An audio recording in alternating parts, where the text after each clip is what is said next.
is up, buds? Welcome to the Halloween episode of Weed&d. I am your, sand pirate kind of thing, dungeon master for the night, and my name is Brandon Allen McClenahan, but I hereby grant you the authority to call me Bam. Thank you guys so much for just hanging with us, taking the time. Every week these numbers just keep going up, and man, it's like the community and the vibe and just the energy around this whole project is something we all passionately love. It's tight to have like a little thing that's just for the sake of fun and laughs and good energy and good people. Thanks to all the wonderful people that we have met along the way, and those we haven't met yet, we can't wait to meet you. So thanks to the Bud community for supporting us the way that you guys do, hitting us with those shares and everything. Like I said, we're here on Twitch every Tuesday at 8 p.m. You can also find each sesh every week on YouTube at 4:20 on Friday. It's the Art Heart Studios YouTube page. Check us out there. And yeah, we're still getting that little podcast coming up here pretty soon. Should have another way to consume this show. So, man, Halloween is nearly upon us. We are doing this a little bit early because we would like everybody to go out and vote next week. We are not going to be doing a show, a little change of our typical programming. We are going to miss a Tuesday here for the first time in quite some time. But we are doing so that we can relay this message. Please get out and vote. If you can't get your early voting done, or if you don't do that in your area, please get out and vote on the election day. So the following Tuesday, not this one, but a week from today, get out there and get your voices heard. So, guys, I'm really excited. I put my costume on. I had him do eyeliner so I could make eyes at you all night, oh my. So I say we bring in the absolutely best part of this show, my favorite people, performers from on and around the Las Vegas Strip, the wonderful cast of Weed&d. I'm going to pass this joint through the internet to my girl, Brenna. Hey, Brenna. How you doing, girl? Ooh, and look at this layout. Yeah. Oh, my goodness gracious. Howdy, y'all. It's Brenna Folger, but for tonight, I'm Valentine McKee from Tremors. That's right. I'm bringing in the bacon as Bruno the Sea Serpent. And so I'm going to pass this one over now to my girl, my sweet thing. The smoothest hands this side of the Mississippi and the other side, in fact, because the earth is round. Weed&d. Ooh, thank you so much, my dear Abby Dandy, a.k.a. Nurse Tynna Smoothhands, coming at you, buds, with a shot of fun. Ooh, this is coming right at you, Drew. What are we doing? Yeah. What's up, buds? Drew. Fucking Big Papa Thoricus Onyxheart here. Taking care of business. Can't wait to smoke up with y'all. I have a feeling it's gonna be a weird fucking episode. So you know what? It's dwarfing time! Ooh. The final countdown! He knows. You know I got Anyway, yeah, we're already kind of fucked up. Anyway, best friend, this is coming over to you there, best friend. Let's get weird. Dun, dun, dun, dun. Oh, thank you, best friend. What's up, buds? Welcome to the Halloween episode. This is Jake Taylor, and I actually bought this for the Black Widow premiere. Keep your receipts, kids. Anywho, back again is Real Author Vaughn, and before we get started, can't do it without my boy Gus. Here you go, bud.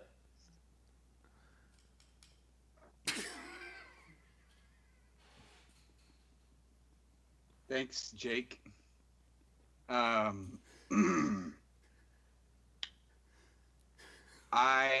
am Blake Widow. You can call me Matt Romanoff. Damn it! I should have asked what everybody else was wearing. Okay, I'm Gus Tublence Langley, and I will be playing Divot. And I did not get the memo. So I'm going to pass it back to Bam. Oh, man, I think I speak for everybody present when I say Jake is far too attractive in that costume. You better keep that camera off, big guy. because I'm coming for you. All right, guys. Well, thank you so much. I love your pretty faces. Nothing better than a chance to play some D&D with your very best friends. So we have a little ritual we like to do around here. Maybe you've heard about it. Maybe you haven't. But we like to take a lighter, like this little guy right here with my little pickle on him. And we like to hold that in front of us and go, lighters up.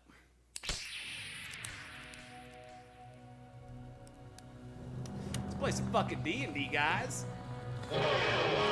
Weed&d, high fantasy, literally for you and me. So load up bowl and make a roll to take control. Weed&d.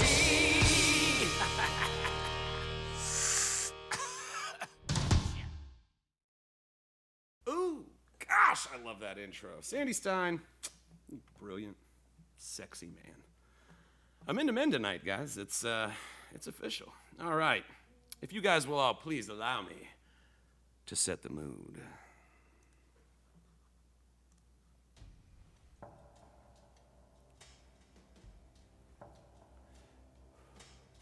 When last we left the Ferocious Five, they stood in the Dryad's Cult, near the recently destroyed sundial that seemed to be the source of the powerful waves of fey magic that filled the surrounding areas and drove most of the Five to madness.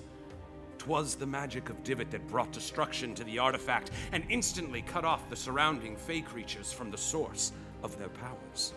Some fell, but the dryads that remained ran, gasping for air, to the solace of their tree.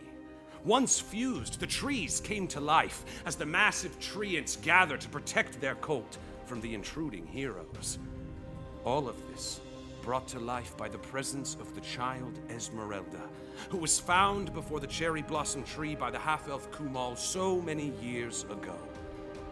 What mysteries lay behind the unremarkable face of this frail child, blessed with the powers of clairvoyance? And why were the fey creatures so intent on capturing her?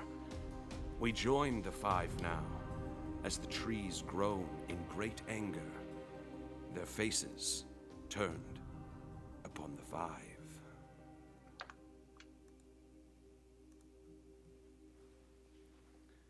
All right, guys. You stand in the Dryad's Cult. Not too far from all of you, a giant pile of destruction. The pillar and sundial, destroyed by the magic of Divot, lies shattered and broken on the floor. You see around the edge of the tree line that surrounds this area, 3 of these massive treants. They stand nearly 15 feet tall, with great wooden arms that stick out like sharp sticks on either side of their bark skin frame. You see old faces carved, twisted in anger and malice, carved into the front of their face as these trees each come to life around you. You see, as you kind of take in the surroundings around you, Esmerelda, standing no longer kind of floating on her feet, but just a little girl, an unremarkable one, once more, just blinking and looking around the cult, seemingly out of place now, after being such a powerful source of magic previous. Next to her is the body of Brian the Crocodile, 10 feet long, thick scales, the mount of Brunor. He's got a big giant spear wound right in the middle of his back, and some blood is kind of pouring out of it, thick and red from the deeper parts of the body. But Brian still stands with half the leg of the elk man that was fighting with him, and he's just chewing on some of the flesh of the leg, after he had done his death spin and pulled him to the ground. Standing near him is Thoricus, Onyxheart, and Tynna Smoothhands. Each of you at your feet, the collapsed corpses of these strange fey creatures, the deer and the elk humanoids that were seeming to attack Esmerelda and trying to bring her toward the sundial. Their bodies now, without the magic that was prevalent in the cult, they lie dormant on the ground. Their eyes, once burning with magic, now sit as dark, evil pits with no eyes or anything, just a void in the front of their faces. They just lay on the ground next to you. In the nearby trees hide Rial and Divot. Rial still trying to make up for the fact that he threw up all over Divot, hiding just on the other side of the tree, just like, oh gosh, this is so embarrassing. Divot hiding under a great branch from the gaze of the dungeon master. thinking that he could destroy a powerful artifact in the middle of my map and go unpunished. He hides in the dark shade of a branched tree, but I see everything. I see everything, Gus. And then nearby, standing outside of that tree area, is Brunor the Serpent. Brunor, you had actually engaged one of these dryads in battle. So too had Tynna. Tynna managed, using summoning her magical scythe, managed to cut down one of the dryads before it reached the tree. Brunor, you managed to strike one of them, but you weren't able to stop it as she dove into the tree in front of you. You now stand closest to this thing as the treant turns, and you hear the croaking groan, and it's almost like the wood itself creaks and cries out as these treants shift, and the earth kind of shakes around the sheer weight of these massive, as Drew described them, wood armor mechs that these dryads put on. But yes, you're looking around at the three shadowy figures of these treants looming in the various corners of this dryad's cult. So yeah, that's the the surrounding area. The sun's still frozen in the sky as it has been for weeks. Shooting down the light now that the magical energy and the waves aren't shadowing this place anymore. It looks more like everywhere else. It's just that same afternoon sun that has wore you down and beat on you for so long now, and just no break from this endless sunlight. Even your trip into madness was like a nice respite from just the kind of punishing, ever-present sun still frozen in the sky from the great druid Achaeus. So yes, we're actually jumping right back in to the established initiative that we had. So yeah, this is still the top. Rial, you are up. All right. So based on the treants and my past, should I run like either a history or a nature check? Yes. Yeah, why did I ask for either? But Yeah, you can totally fail whatever check you want. Wait. Ooh, I'm a pirate. Snap. You right. Where's the lie though? My chariot. The check wasn't over. Yikes. Big yikes on that one. Yikes. Did it roll? Not yet. Let me just grab real fast. I'm kind of comparing. It's alright, I have to tend to my joints. My scarf bit there. Yeah, these have equals rolling 0, so. Gonna wait for roll 20. There it goes. Yes, we won! A critical failure! What a wonderful way to start the night. Oh. Rial, you look upon this treant, and you start going through the history, all the reading, all the scrolls, all the knowledge that you have of forest creatures and their life. And in that vast sheet of knowledge, there's a treant-sized hole right in the middle of it. And you look up and you're like, oh shit, I never actually, I know nothing. Damn it, dang it, no. Damn. So there you go, buddy. Unfortunately, you're coming up grapes on that one. You don't really have any knowledge one way or the other. You do know that it is a giant tree that is alive in front of you. That's basically. He looks mad. I don't think they hitting it usually anyway. say We're trying to crit on ones now too. I like a 10% chance to hit with every roll. Get him out of the way. Just get him out of the way now. Now that there's giant fucking trees. But yeah, that didn't cost you an action or anything. You still got your turn. Cool. So I map it out. Okay. That's 20 feet. So I want to run over towards Brian and Esmerelda, and I want to like approach Esmerelda, like try to like get her to hop on so I can carry her. All right, so you see, you kind of like gesture to her. She does actually, if you recall, Rial, you had kind of bonded with her before you kind of passed her to Brunor's protection, and so yeah, she actually does. Like you see her kind of just like doesn't respond in any way, just unremarkably kind of glances over in your direction. You still see she's got her just unremarkable features, just the blank neutral of a person, just flat, bland face. The only redeeming features about her are these piercing blue Alec Baldwin eyes that she has.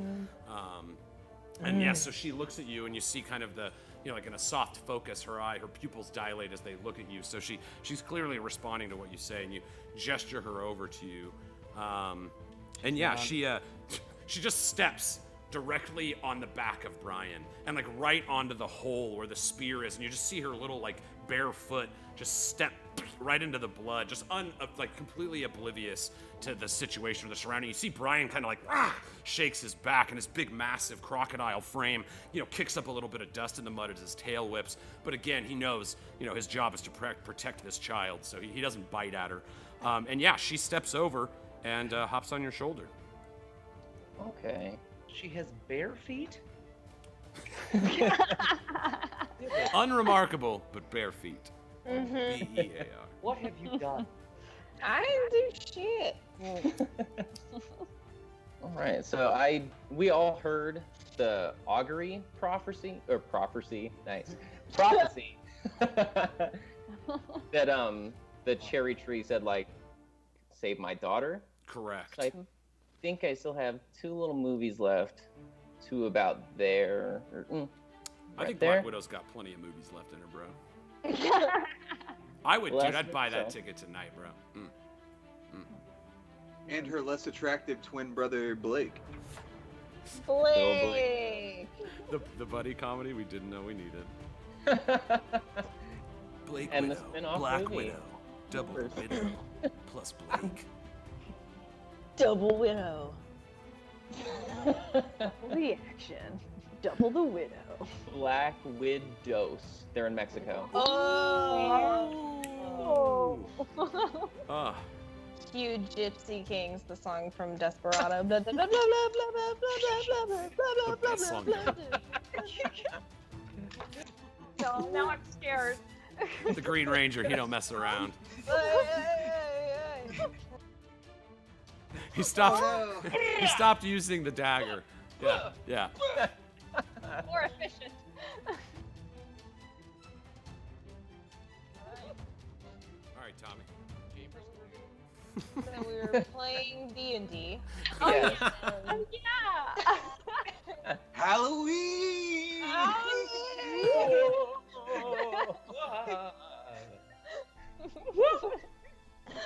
Oh my god, I love it. All right, so yeah, All she's right. with you. Sorry, I didn't move her with you. I know you can't control her.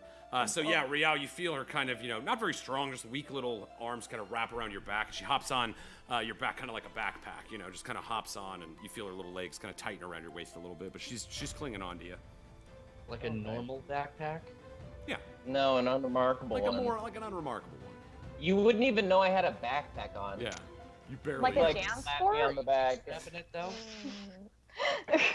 See. Everyone's tube strapping it again, man. Yeah, high and tight. Oh yeah.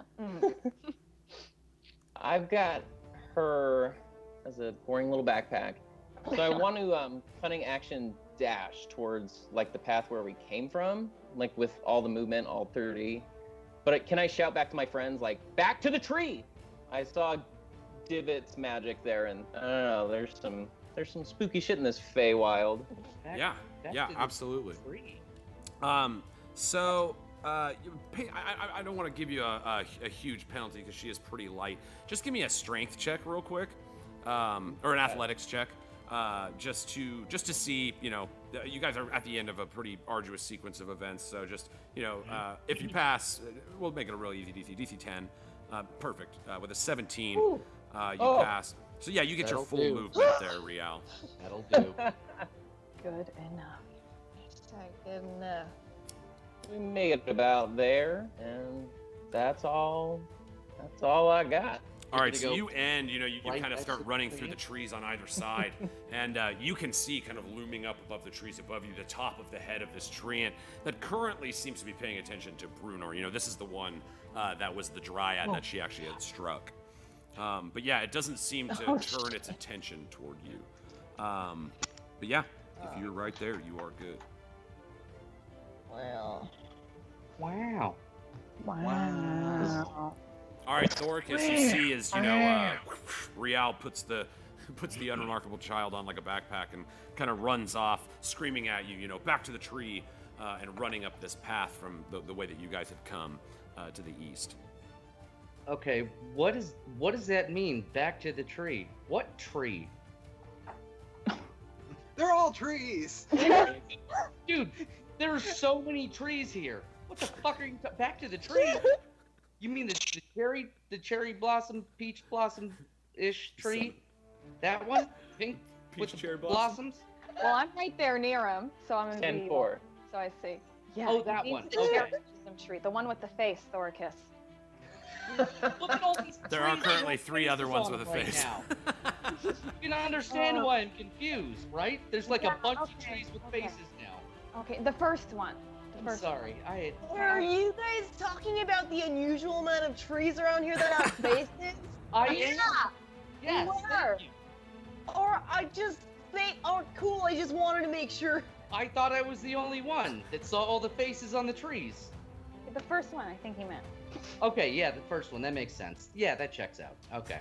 So, what's happening now? It's your Sorry. turn. Ah! Well, sir. I would like to burn my inspiration point and summon the Dragon Zord. Suddenly you turn into a much bigger tree. If they have Oh, mechs, jealous. I can have a mech too. Okay, it's only fair. You just climb into Brian and it's like, no! And you're like, like standing inside of him, moving him around. What a nightmare. now, I know that summoning the Dragon Zord is not possible. It's true, not in the current conditions. Sucks. Not yet. However, We could always have a quest for that. I mean, I guess we can. I'm down. I'm down to clown. You know me, baby. Shit. But what about what we're gonna do right now? Right. I'm getting. Yeah. Gotta just copied your southern accent. Sorry. All right. Valentine McKee! It's So, contagious. in all honesty, guys, I have to be very, unfortunately, real with you right now. I've been lying to you for a little while. It hasn't been that long, but I have been keeping a secret from you, and every one of you has asked me about it, and I couldn't face the truth. But we're in a really weird spot, and I don't know if we're gonna live past this, so I just gotta be real with you and let you know that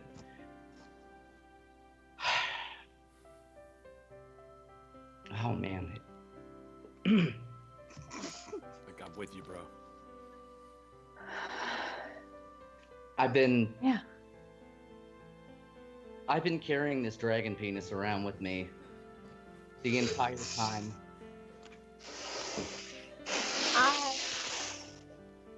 I can't get rid of it. You had me play a sound effect for a lie. Wow. Okay, but here's the ultimate twist. If you want some more. All right. I want So, my action is gonna be, and I will use an inspiration point if possible, to feed that dragon penis to Senior Bryant, knowing its magical properties. Oh. You know what? Do it. Whoa. As his. Oh yeah, I went there. All right. It is indeed dwarfen time. Oh, what a time to be alive. It is. Absolutely. Wow. It is my joy, nay, my privilege, as a dungeon master, to narrate the following. Oh no! I What can't has wait. happened? Buckle up. We first What do I do?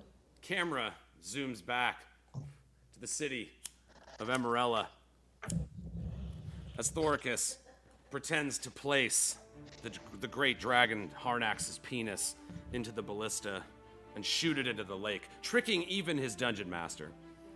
As the sound of the great ballista fired, but little did we know, he had pocketed that dragon's penis. And so Thoricus, drawing upon, as we spoke about, your dearth of dragon penis knowledge, the hours that you would spend by candlelight, as other soldiers would mock you. Why not battle tactics or defensive stances? No, not you, Thoricus Onyxheart. You were dedicated to Dragon Peni.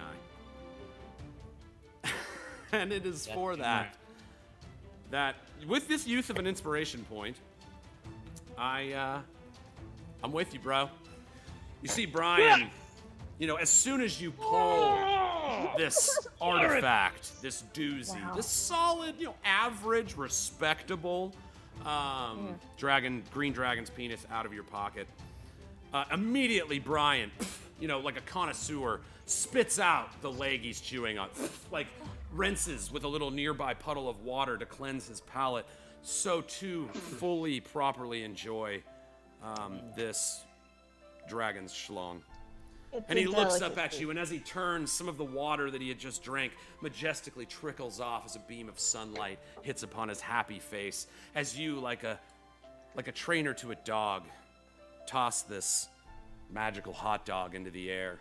And Brian leaps, his front feet leave the ground, as in a single bite, you see the entire girth of this legendary member disappear into the jaws of Brian the crocodile. Good boy, Brian. Good boy, Brian. Well married. Boy, Brian. And then Oh God. That dick had drugs. you see Brian start shifting on the ground, going back and forth, his weight leaning from one side to the other, and his head kind of rolls back. You see the whites of his eyes as his eyes roll back into his head. Suddenly, you see his shoulder break out of socket, and his arm starts swelling,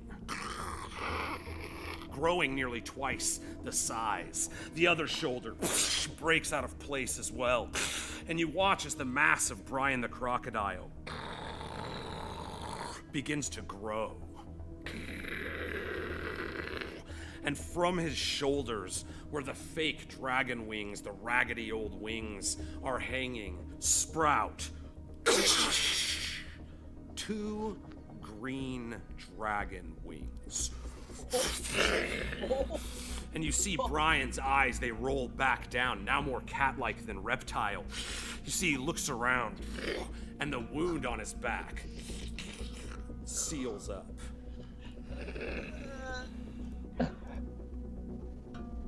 As your years of dedicated research into this singular piece of dragon anatomy has paid off, and Brian, no longer just Brian the crocodile, but Brian the dracodile. Hell yeah. Oh. Like Battle Cat from He-Man. Whoa. So dope. So Brunor, this really applies to you the most now. Your boy, your good, thick, wiggly boy, now has a flying speed. Whoa. So the cavalier, in you is itching to maybe try them wings out sometime.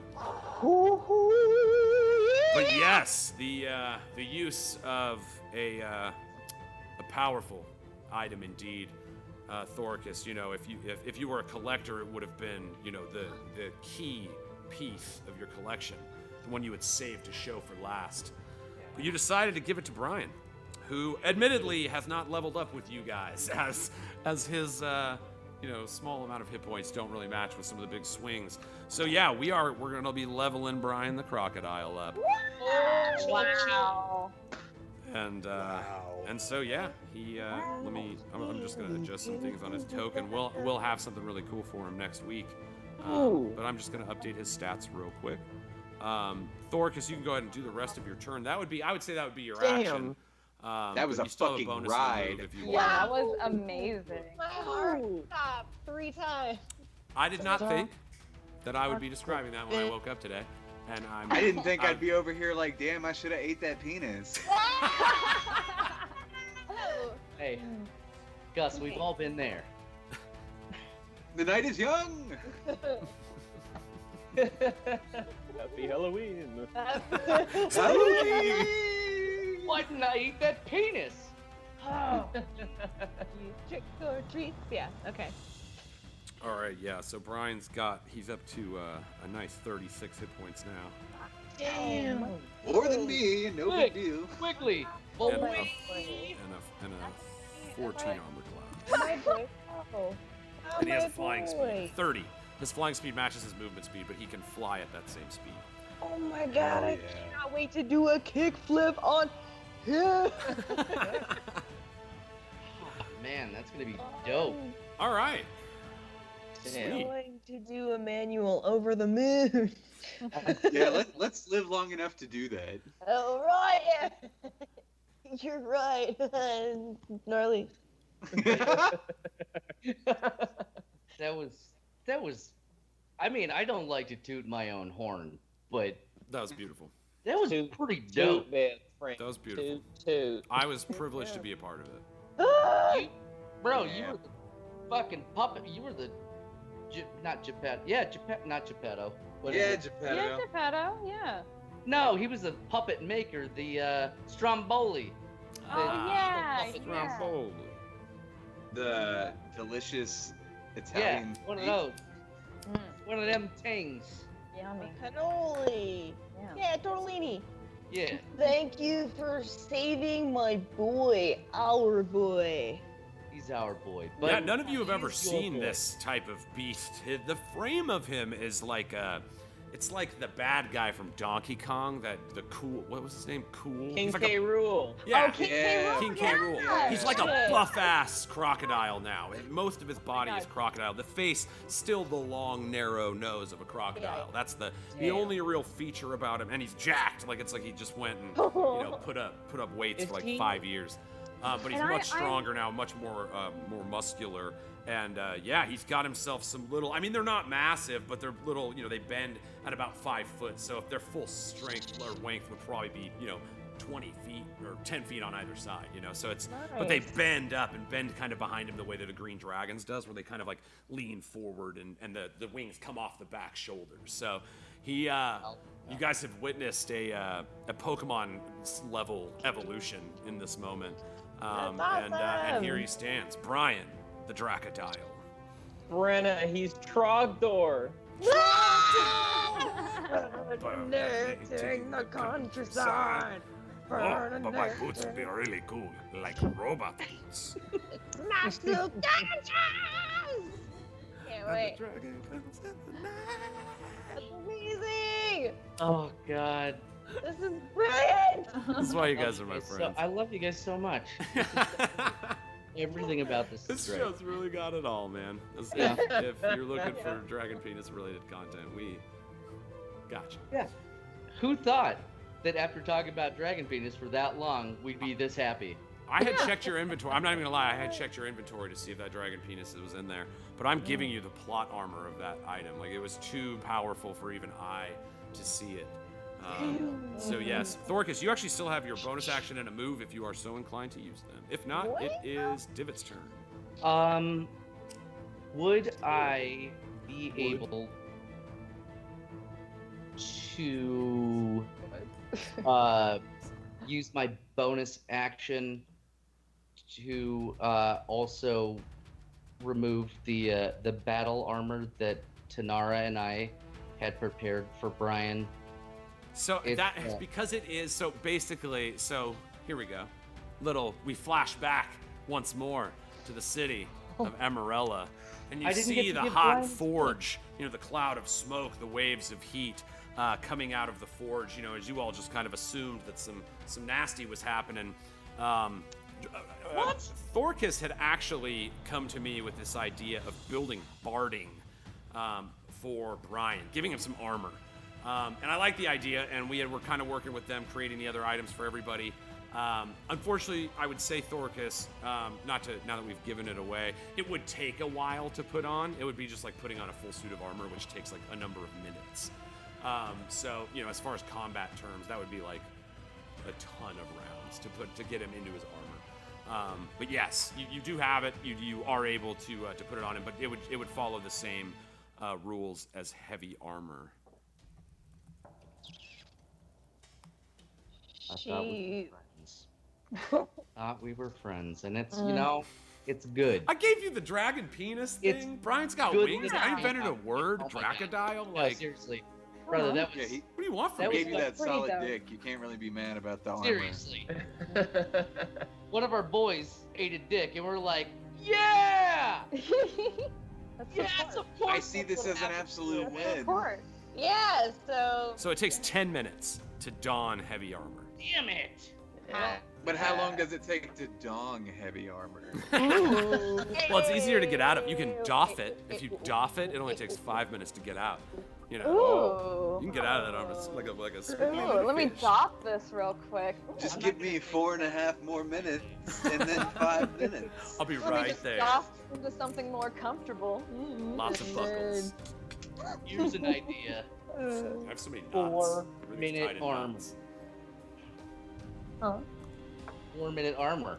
Why would you watch the video of 5-minute armor when you could When you could clearly have watch 4 minutes. 4-minute armor? Duh.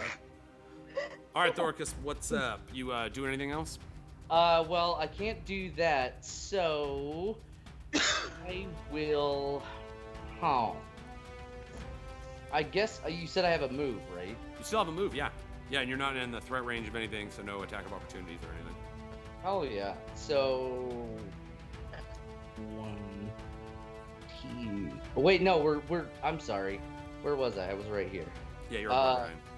We are to go back to the tree, according to best friend. Yeah, you saw which direction he ran, so he's, Right. he's I running was back about the to way go you the came. complete opposite way.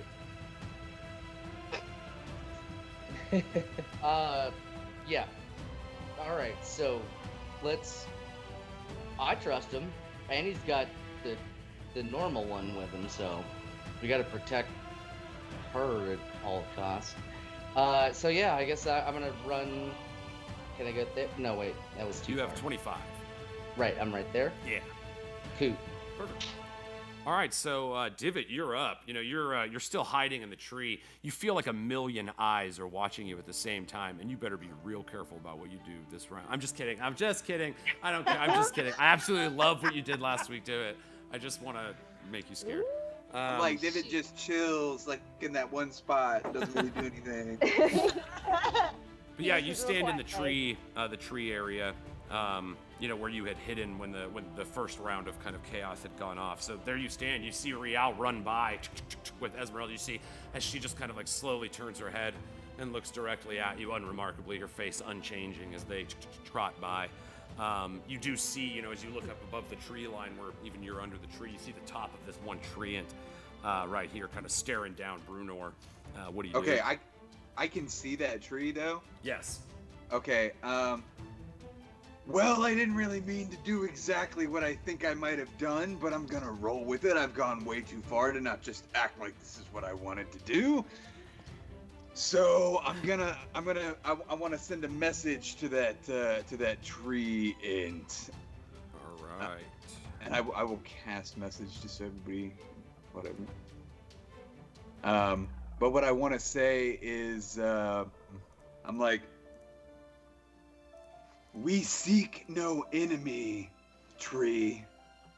Your brother attacked us. If you continue, no, you will be ended quickly. Give me an intimidation check. All right. Intimidation. Intimidation. 10. All right, not enough to get your message across, but not enough to really alter its plan too much. However, you know, Divot, when you call upon message now, it kind of fuses with your other ability, you know, through your pact with death. You have this ability to communicate telepathically with people. And so, whereas before message is almost like your conscience talking to you, this small voice in the back of your mind, you know that your messages come through with a certain amount of intensity now, right in the back of your mind. You know, they can feel the pins and needles when your voice comes through. So even though in this specific instance, it didn't necessarily work too great. You see the kind of usefulness of what you're trying to do here. You do actually hear back. It speaks common, so that's not a problem. You hear the voice. Leave the cult. That sounded like leave from a tree. Why And don't I you just make like a laugh. tree and leave? Yeah. All right. So I'm just like, I'm sorry. He's like, oh and, god, that sounded dumb. Laughing like a goddamn idiot, I want to run as far as 1, 2, 3. All right, so I can't go through. I'm gonna go here, here, here. I think I can get to the edge of the map here. Yeah. Now, are you just running along across that tree line there? I was gonna try to run past Rial and be like, "You get the idea," and just keep running. Yeah, skeleton arms, with your puffed up collar. So running across the trees there, you'll draw an attack of opportunity from the tree. All right. So as you run by, again, you feel pretty confident that it's staring at Brunor. It clearly had intent. But after you pierced its mind, you see it kind of, and you hear the creaking of the wood and the giant joints of this massive tree and, leaves Giant trickling joints? off it as it turns its head and looks down at you. Leave the cult. And then as you run by, you see it swat at you, even though you are. Cult? Is that what it said? And I'm like, "You told me to leave." Yeah, again, I do want to characterize, Brunor did attack this specific one, so it's not just a huge jerk. All right, here we go. So it's going to try to slam you, with its big, giant, I bet it is. massive arms. Nope. 15 AC? A 15 hits. Ooh, all right. To 11 bludgeoning damage. You see as this arm of branches just suddenly, almost just as it transformed in the first place, it grows in size, just like Brian just did. You see it grow to this massive log arm, and it swings it down at you and blasts you for 11 bludgeoning. Hey. Remember, if you're under half health, you start regenerating 1 hit point a turn. Does that? But that doesn't count for this. Not for this turn. It would start, yeah. Auto regen? Fuck Right, yeah. right. Heal yeah. Yup. Hell yeah. All right. So I suppose I got slammed by this tree man. Ugh. I'm sorry. A great wood slamming. All right. And then I wriggle out of it and get like a few more feet farther down. Is that kind of how that went? Yeah, exactly. As the log kind of comes down and swings at you, you look up and you're like, "Oh man, I'm leaving," and you just kind of roll under it as the log blasts you. It does kind of press you into the grass and mud. You feel your bone arms kind of stick into the mud a little bit, and you lift yourself up and just kind of keep running. We're like, "Dude, I'm leaving." Yeah. As I'm running away, I'm like, "I knew you would do that." I just want to ask something so I'm clear. So Divot fought the log and the log won? Yes, he fought Okay. the log and the. The Log long arm log. of the log. Apologize for nothing, Drew. Hey. That was amazing. I have the lame dad jokes all day. Boom. What's up? You need snatch quotes? We got them. All right. Sweet. Almost So like is that the end of your turn there, Divot?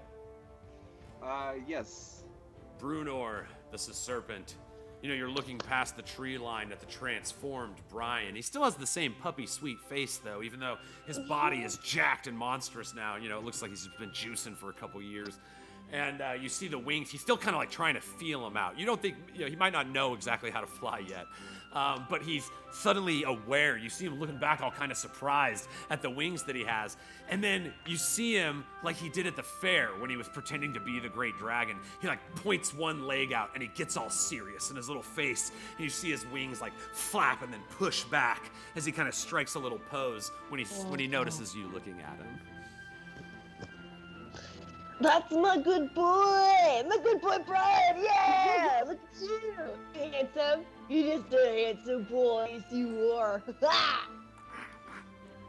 he is. Look at how handsome. Cool. I'm very aware of this large ant tree. Treant. person. We have to say treant. So That's why D&D had to make them treants, because they used to call them that. But then the Tolkien people were like, nah, you can't do that. And they were like, you right. That's why we have halflings. Large. Yep. Yeah, instead of hobbits. A little D&D They history were- for you. We're giving you everything tonight, folks. Absolutely. Love it. We do it for you. We live, we learn, we laugh, we cry. But everybody can say no because they're real. So-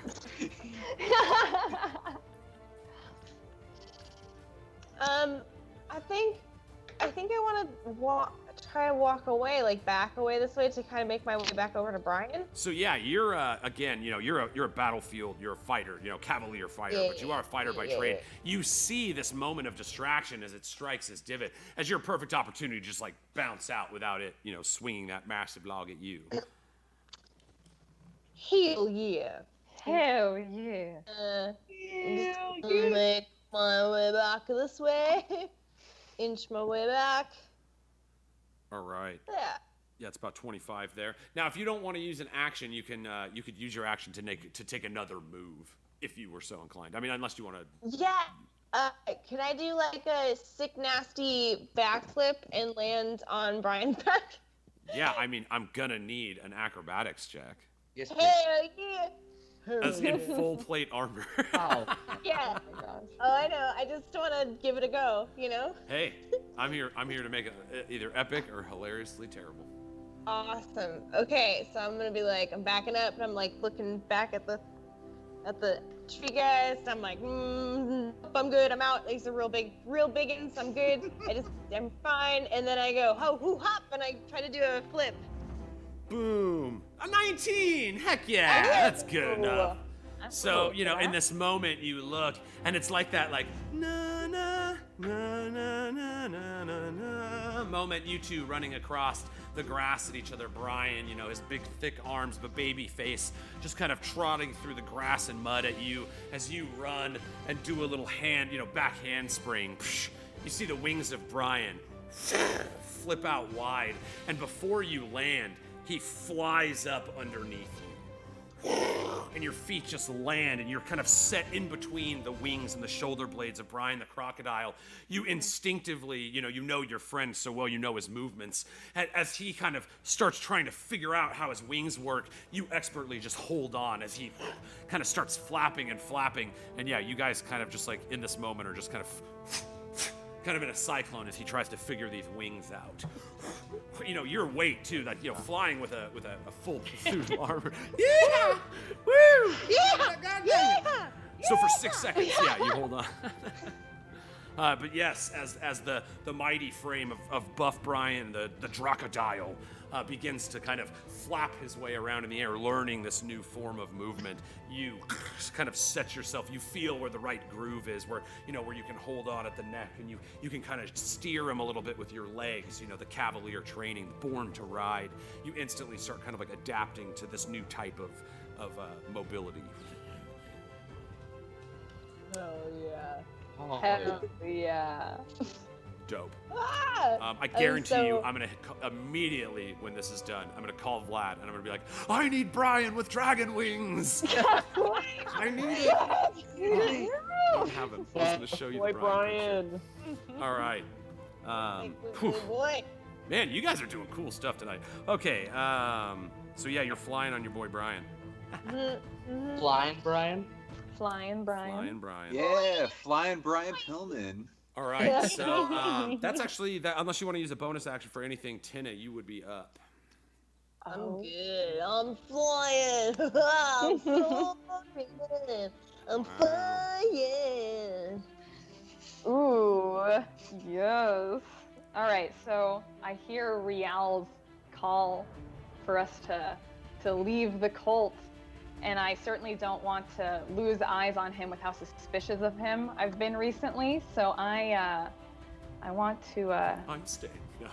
You sit down. Take that, Rial. But before I just pace up with everybody, I think I want to make sure everybody's a little bit safer. And because I noticed this how angry the nature is in this area, and so I want to see if I can perhaps connect to Shantia a little bit with a wisdom check, maybe. All right. And what are you Yeah. what are you trying to do? Like on how best to defeat the treants or escape from the treants. Okay. Yeah. So, unfortunately, to kind of ask, that would be almost like your augury ability. You know what I mean? Okay, yeah. So it's like there is already a structure for that, and it does take a little bit of time. So in this moment, I mean, you absolutely feel far more. Ever since that sundial has been destroyed, and you've gotten out of the realm of madness, that static that existed between you and Shantia is gone. You know, the beam of light, even though as it kind of drops down solely on you in a positive way, you know, you feel that connection. You are once again, you know, in your element, in the realm that Shantia protects and nurtures. So you do have that connection with her. Your magic and everything is fine. But I would say for like that kind of like an augury thing, that you would probably have to cast a spell. Then I'm just gonna know that Rial knows that we need to move on to the next area, and I'm gonna move over and match pace with him, and that's 5, 10, 20, 25, and I think I can get to right about there. Yeah. Yeah. All right. So yeah, you can, and you could do the same thing if you're not using an action. You could double move, so you could use your action to take another move action if you were so inclined. Yeah, I'd like to do that. So yeah, you pretty much get up right where you kind of run up. You see your skeleton-armed brother, you know, kind of running ahead of the crowd after he gets blasted by this giant tree arm. He kind of rolls on the ground, keeps laughing, pops himself back up, and just keeps, going along. You see his skeleton arms from shoulder to fingertip. And you kind of briskly run up and match pace. You two, at the head of the party now, kind of like looking ahead. You look down, you see the same pathway that led you here. You see just the outlines of some of the bowls and trinkets that you saw, aligned along the tree on your way down here. But the long corridor kind of extends for a little while in front of you. Sweet. So yeah, you're all done. I just gotta check the range on this bad boy. So the treant right there, Rial is actually it's gonna take a swipe at you, seeing you as the easiest target. You see kind of with the same giant log arm, you hear the snap of the tearing of vines as they grow and then rip and are regrown around him. This great massive tree beast comes down on you with a slam. Oh, he's gonna slam you. Look at it. Oh, damn. Careful now, 'cause you're about to get Damn a slammed. slam. Damn a slam. Get slammed by that bear. Ooh, 16 AC. Fuck. Literally at 16. At 16. Boom. Well, at least it wasn't the critical. It wasn't a crit. If he had advantage, they would have got a crit. But yes, instead, you take 10 bludgeoning damage. You see Esmerelda kind of like instinctually wraps onto you as you're kind of knocked off your path a little bit. Boom, this big, massive, strong log just kind of cracks into you. You feel like, like an avalanche just hit you. And you kind of, it's so dexterous are you that you're able to plant your right arm in the sand and kind of catch your balance. And you feel Esmeralda's weight just kind of shift on your back, but she's still on you. May I throw something else into the mix? Yeah. So, I actually haven't used this since we got higher with our level up. Ooh. But I feel like my instincts are a little more in tune because I've got the girl. I want to make sure she's safe. Yeah. So I'm going to use Uncanny Dodge for my reaction. Oh, heck yeah. Rogues, one of your best abilities. Great idea. So if I recall, you just take half damage from it. Is that correct? Yep. Okay. So again, man, I haven't really gotten a chance to play many rogues. Maybe I'll make a rogue. Anyway, but yeah, so Uncanny Dodge, awesome. You use your reaction to take half of the damage. So yeah, as this big giant log swings at you, you kind of like anticipate its motion. You jump, but it's stronger than you thought it would be. So it racks you in the shins and kind of sends you into a little half roll. And then you land. Esmeralda's still on your arms, but it did manage to blast you for 5 damage then. right in the shins, though. Ooh, Even yeah. 1 damage to the shin. Fuck. I'm feeling it. Right. I can feel it. Why'd I say it? Yeah, it's like stepping on a Lego. Right? Ooh. Yeah, you Doesn't feel it have here. fun. Yeah. Your foot doesn't work for like 5 minutes. All right. I think you're just shocked too. Right. You're like, what, me? This happened to me? All right. So yeah, Real. It's not gonna move, but Treant number the one in the north east. Sorry, I'm looking at 2 things. There we go. Is going to pick up one of those nearby boulders. You know, you see the kind of like broken rocks nearby, and it's gonna throw one at you, Divot. Kind of a straight line. He looks over the trees at you, and you see him just like. Again, you hear the great snapping of all these vines and the breaking of wood as this beast is constantly reformed as it moves and scoops up, digging deep into the earth, picking up one of these massive boulders. You know, this thing must be so strong to be able to do this. And then just throws it. You see this massive boulder flying at you through the air. And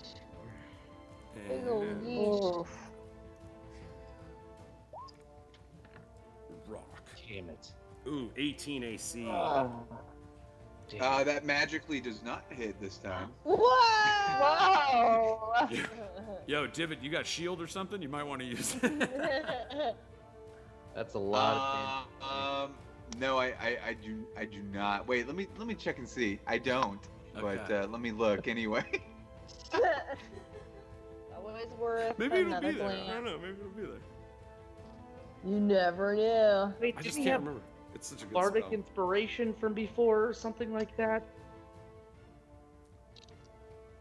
Oh, dim temporary hit points came from the log jam already. Yeah. Oh. All right. Divot, you look up. And, you know, you feel that that annoying sun. You, especially a creature of the night, you feel that just oppressive sun bearing down on you, but only for a moment, because suddenly a great shade goes over you, and as the light is completely blocked out. And Tynna, you look over as you see the kind of skeleton, undead body of Divot crushed by a giant boulder. Oh my god. Again? You take Yes. 25 damage, Divot. Just give it like 20 minutes. He'll be back. I wasn't even supposed to be dead today. God. 50, 60. All right, so Brunor, the one on the northwest, is also going to grab one of these big giant ruin rocks nearby and chuck it at you. However, you're farther than the first range bracket, so it'll have disadvantage on this attack. Excellent. So you see it again, just kind of scoop this massive amount of earth, you know, digging through it like a bulldozer, so strong. You know, you're like, dang, is that thing stronger than Thoricus? And it is. You just see it scooping the earth, picking up this giant rock, and it throws it. 29 AC. Oh. Actual. That might connect. Oh, Cotton. 28 with disadvantage is still... Ugh. Dude, Well, I rolled hot. I'm sorry, team. I'm not out to get you. That's not how I want to do this Halloween stuff. But yeah, here we go. The big rock. Maybe I won't roll almost max damage again. Oh, God. 16 bludgeoning damage. You see this giant rock. Just at the last moment, you managed to lift your shield and prevent from being crushed. The same way that you just saw Divot disappear beneath a boulder. Your arm, you know, you kind of feel like one of the bones in your arm snap a little bit from the weight of pressing against the shield as you manage to, you know, survive the giant rock being thrown at you. But hey, guys, that's the end of their turn. Yay! Excellent. Well, hooray. Righteous. So, yeah, and you know, it's like, yeah, Riao, you can that cunning action that you use, you can also disengage so it doesn't blast you with the log. Yeah, you got some options. You did notice that rock that was thrown from the far corner, it didn't look like that was the end of its range. Like it looked like those things can chuck these rocks pretty far. You're still kind of looking over at the ground, just the mashed, you see a little bit of Divot's purple cape, the sweet Ildessa threads sticking out from underneath this boulder, but you don't see any body parts or at all. You just see this giant, massive boulder crash down on top of him. Thoricus. Or no, Rial, you're up. Oh, Brian goes. No, Brian met with you and did the flying thing. Mm-hmm. Yeah, he did. Right, Killed, man. killed by the rock. What a way to go. Yeah. Dwayne, why? Why, Dwayne? Dwayne the Igneous Johnson.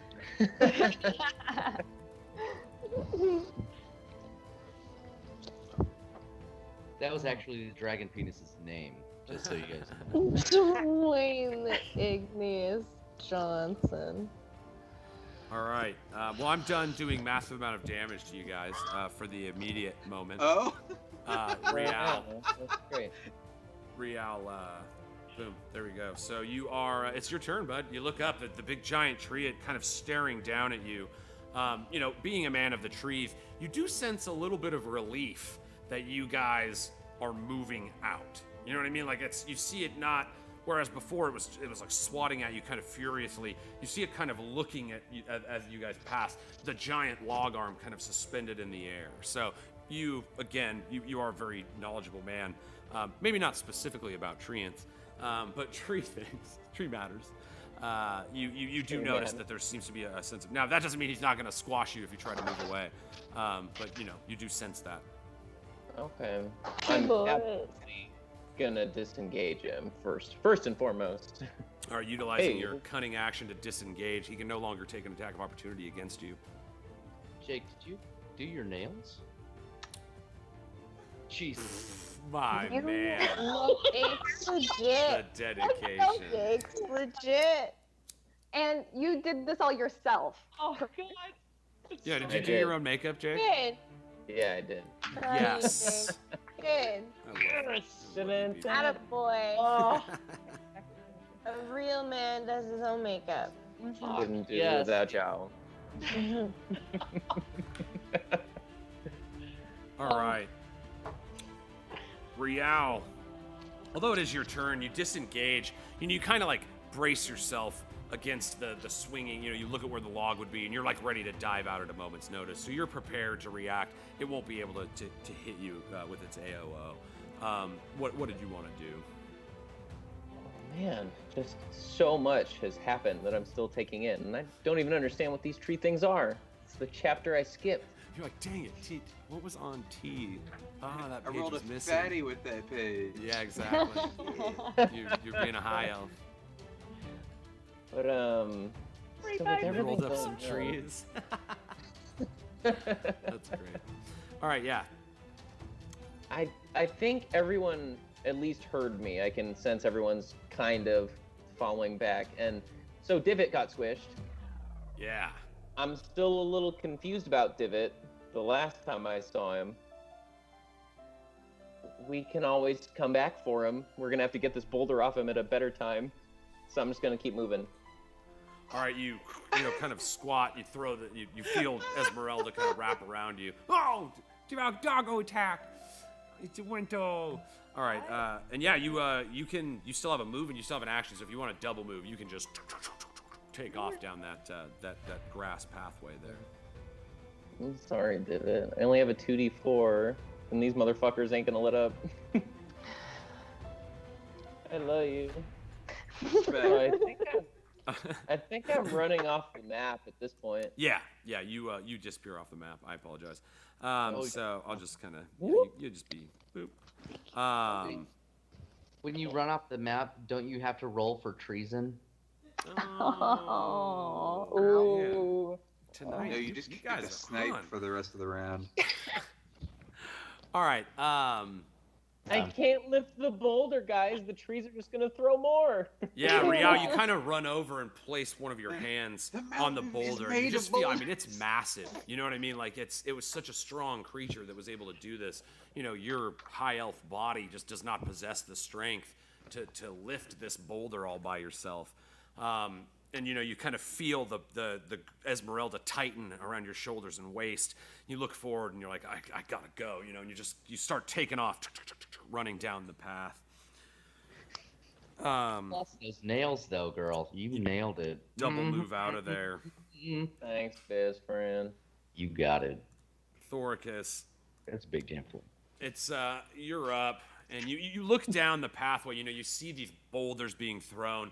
Again, the tacticianer mind of yours. You start calculating how you're going to need to position and move to avoid these giant launching siege weapons, basically.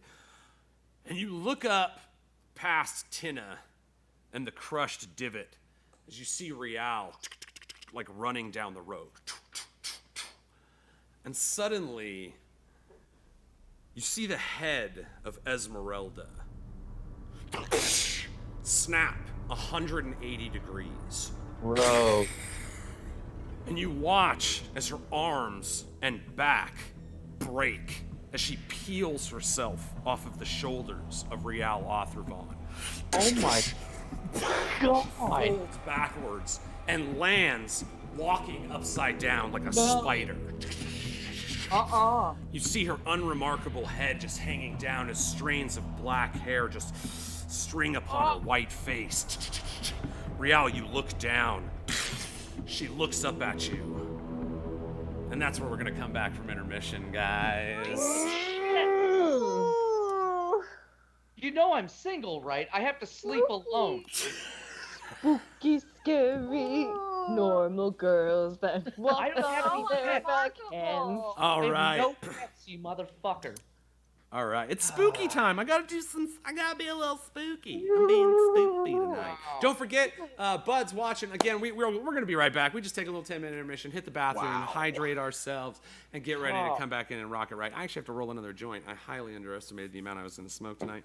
Hang around, man. Awesome tracks, awesome art. If I gotta say, as a creator, maybe my favorite thing about this thing is watching other creations. I mean, like Vlad, man, just like look at how big. I looked at this on a phone, and this is it in real life, and it's just like I keep them nearby, man, because this is like magic. I can feel this, and just it's fucking great, man. So please hang around. I promise we're gonna continue our kind of spoopy Halloween episode in about 10 minutes.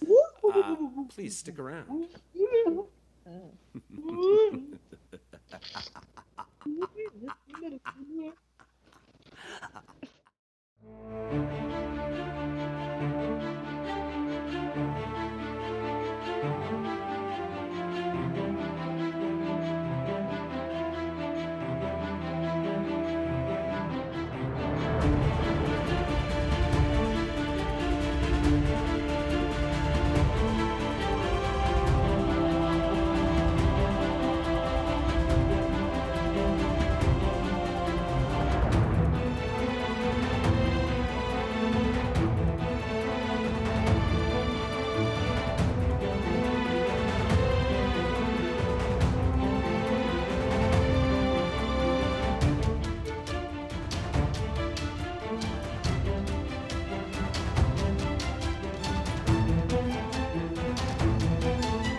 Whoa, crit.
Welcome back to WeeDnD.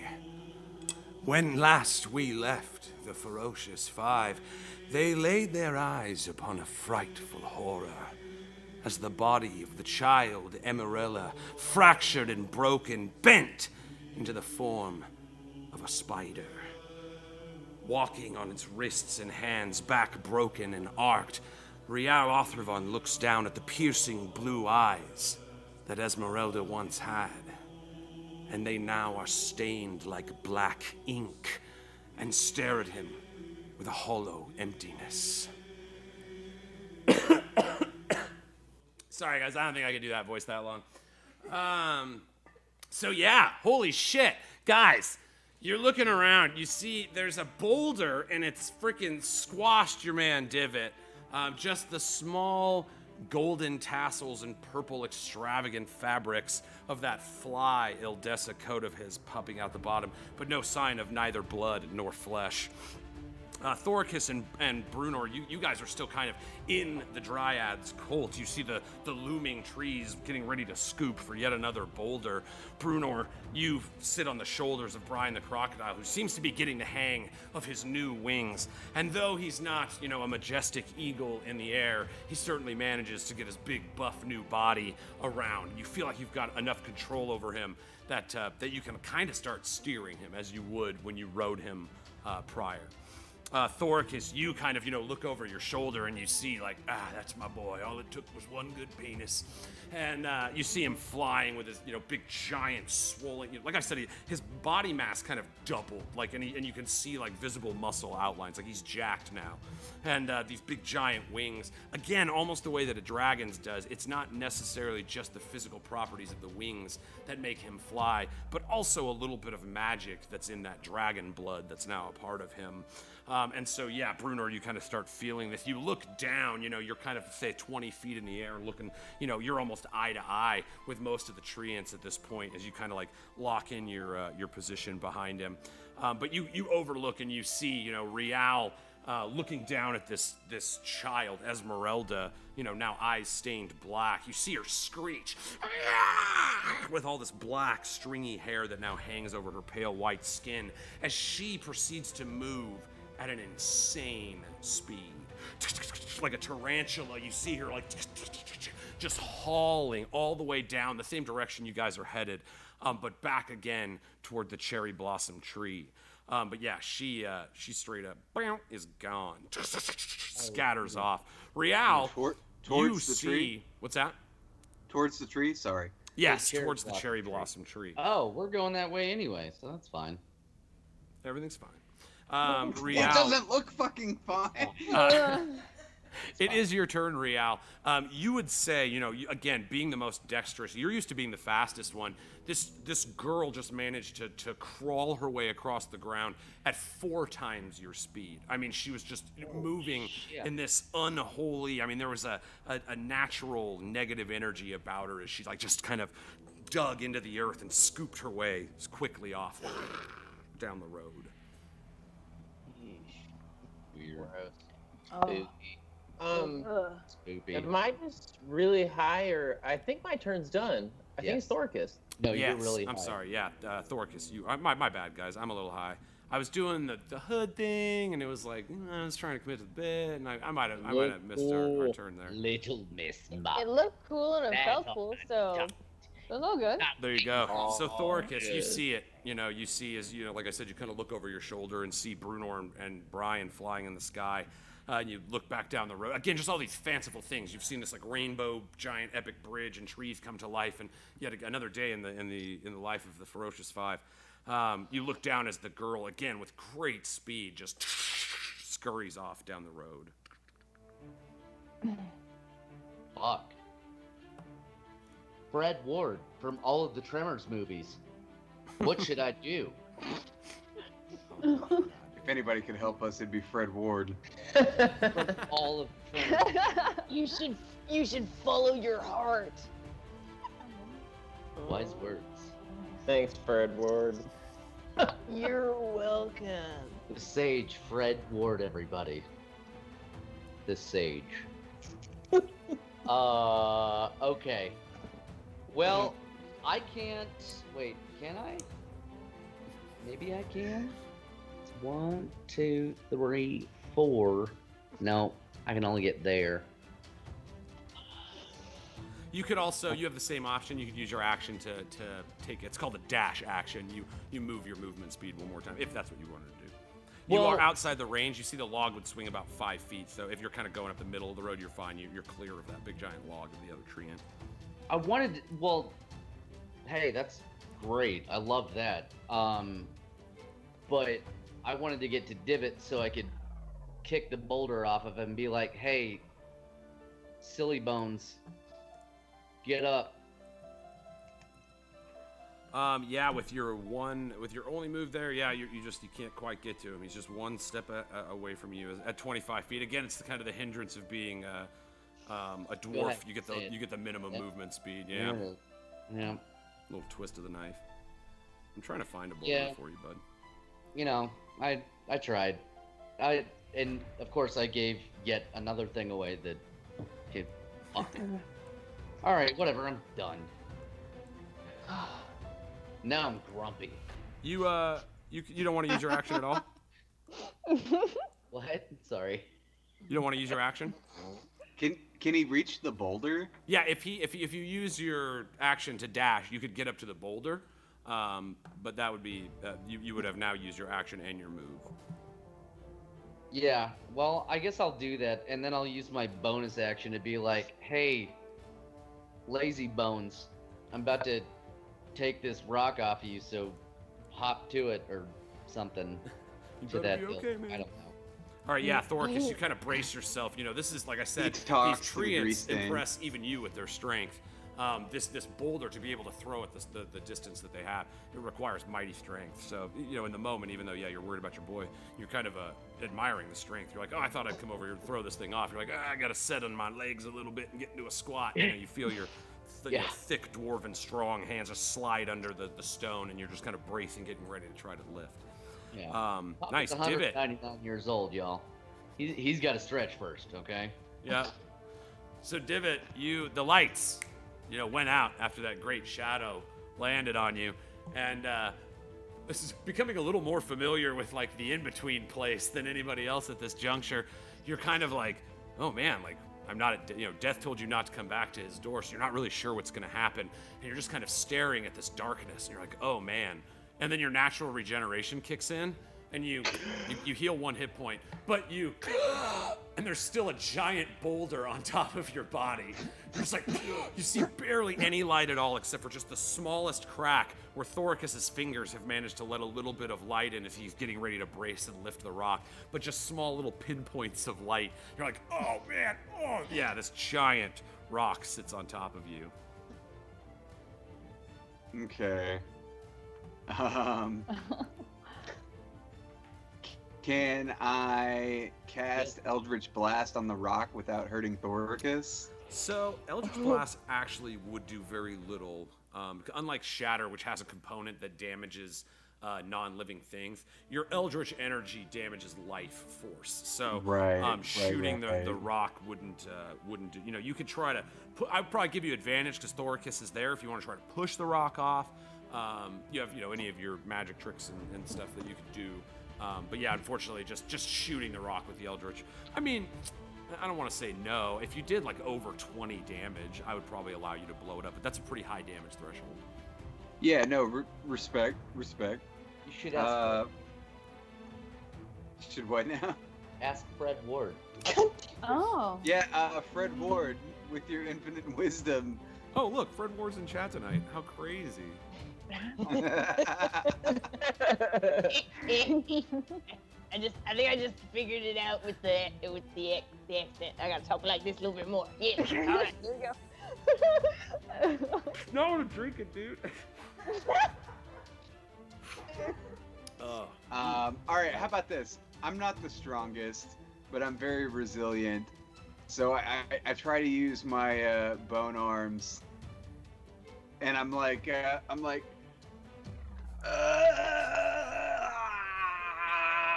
and I try to like push myself up. All right, you hear the kind of creaking, snapping sounds of your bone. No muscle to aid you in here, just the sheer force of your undead might as your bones push against the rock. Go ahead and hit me with a athletics check with advantage. Yeah. All right. Ellie. There it is. 15 is good enough, BB. Good enough. So good hashtag good enough. So yes, with the aid of Thoricus, Thoricus, you kind of squatting, getting ready to burst. You feel as the rock kind of starts shaking a little bit, and you hear this like cracking, snapping sounds of bone. Right. And you see Divot lift up, and you kind of aid and flip it off the top of him. You see as the bone of his forearm snaps. And then in a moment, fuses itself back together. Which bone? The radius or the ulna? The ulna. Oh, Yeah, okay. obviously. Yeah, I mean, I didn't even think Okay, of this. I just wanted to make sure. You got me. Nice. I was like, You didn't ask about my bone. roll. Well, mine didn't heal. I just have a broken bone in my arm. Bones broke. Yeah. Heck yeah, dude, nice. 15. Even little Divot can get out. So yeah, your bone arms, you kind of feel as the rock pushes off of you. That is your action. You still have a bonus action and a move if you're so inclined. You are prone, so you would have to use half your movement speed to stand up. Okay, well, I'll go ahead and use half my movement speed to stand up. Pop your And- collar again. Right? Oh, obviously. I know how Divot do.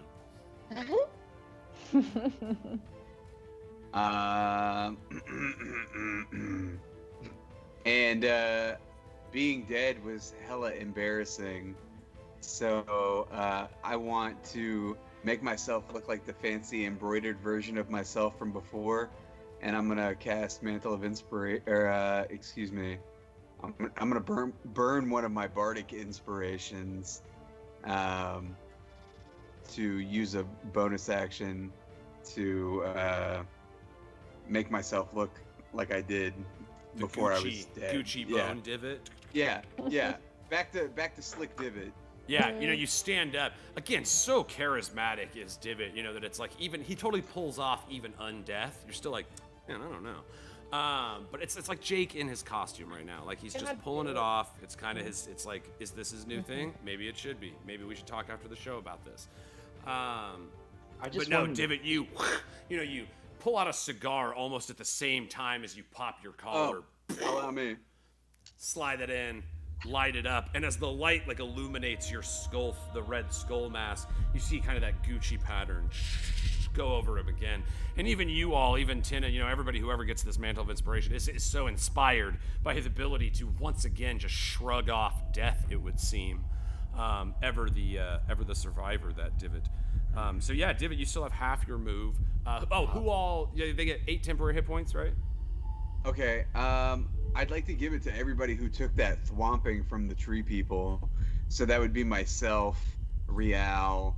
I'm gonna go ahead and give one to Brunor, and I believe Tynna.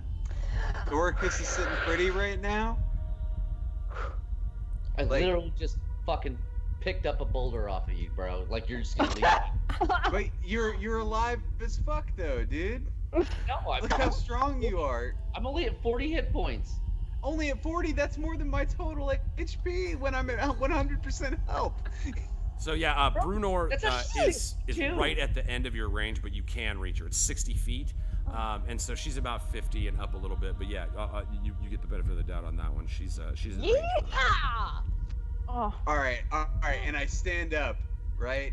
And I look at Thoricus, and I'm like, and I give him a little, like one of those like fucking brother handshakes from like a Viking or a Sons of Anarchy TV show. Baby, yeah.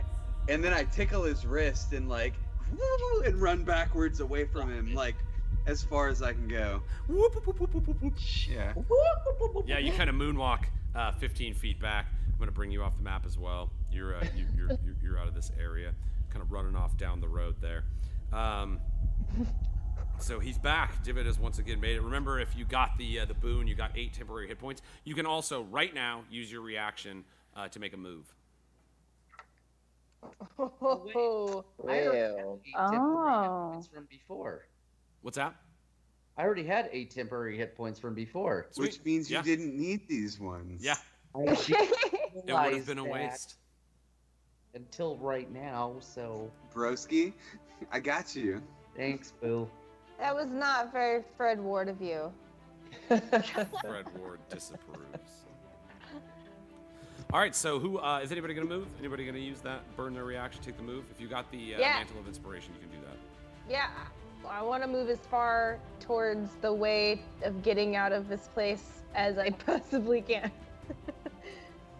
I want to So yeah, go you get to. where- I mean, you're probably smarter than that than getting in its range. Yeah. So yeah, you can get over there. You see Brian, you kind of, you're like, let's try this out, Bruno. You know, you throw him a little ankle or a little heel in the side. You know, a gentle one, nothing too. You're not digging the spurs in him or anything.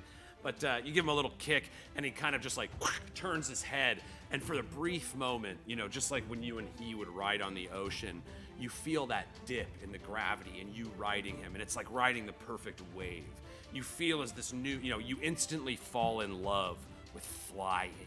It's just like, you know, you a sea creature, like this is like, it's like, I can finally swim above water, you know, and you feel that kind of control as the air pushes on you and Brian. You feel just this, you know, this is that next page in the story of Bruno. It's like, oh, now I'm riding this Dracodile, you know, and even you constantly shunning some of your earlier destinies. Even you in this moment feel that kind of like, oh shit, am I becoming that anyway? You know, and it's like you're that feeling of kind of your own badassness is you feel swelling within your own stomach. Nice.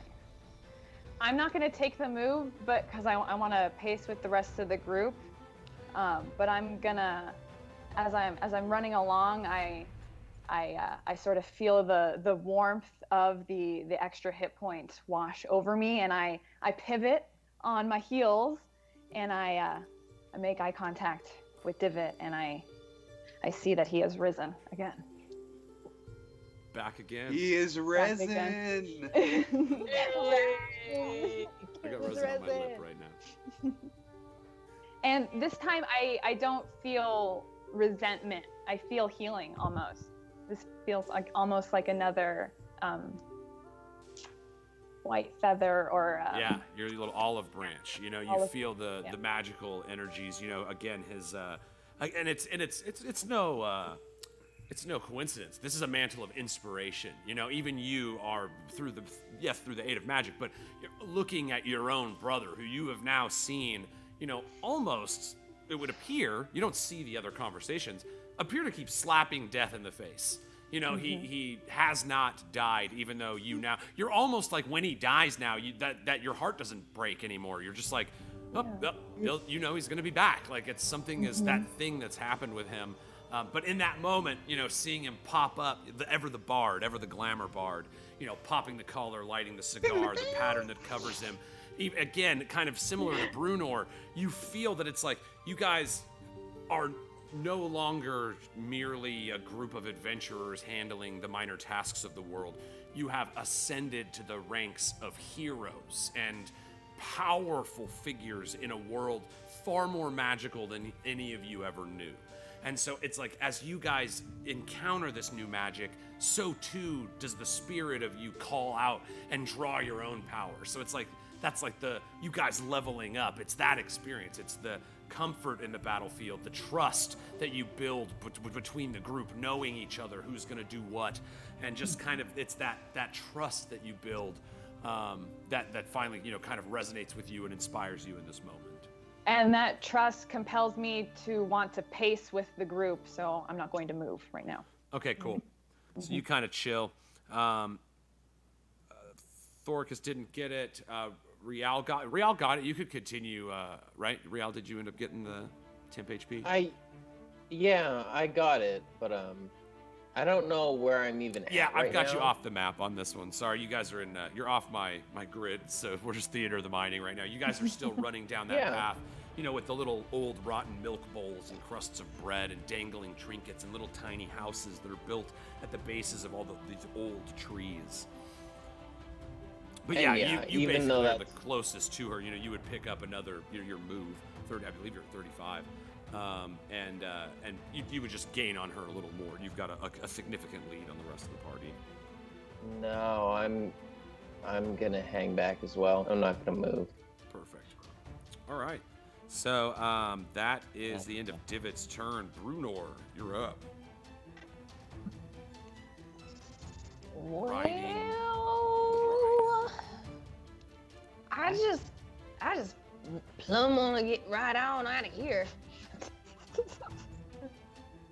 Just right Yeah, on out, you can do the same thing. You can have him double move. It would be like, if you're riding a horse and you're like, yeah, and you just want to use your whole turn, kind of getting him to move Yeah, quickly. me, yeah.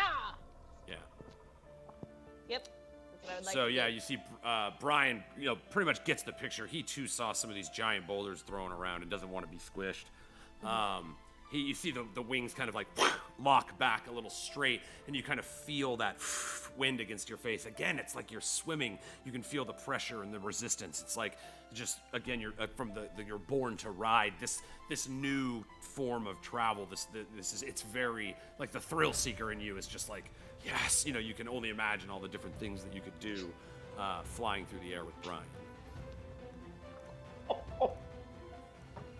Yeah, I'm so excited that Brian now has wings and that we're going to be doing so many crazy things together. I have to admit, though, I was a little bit, I felt some complicated feelings inside because of my previous problems with dragons, but I'm willing to get over them for my wiggly, thick, good boy.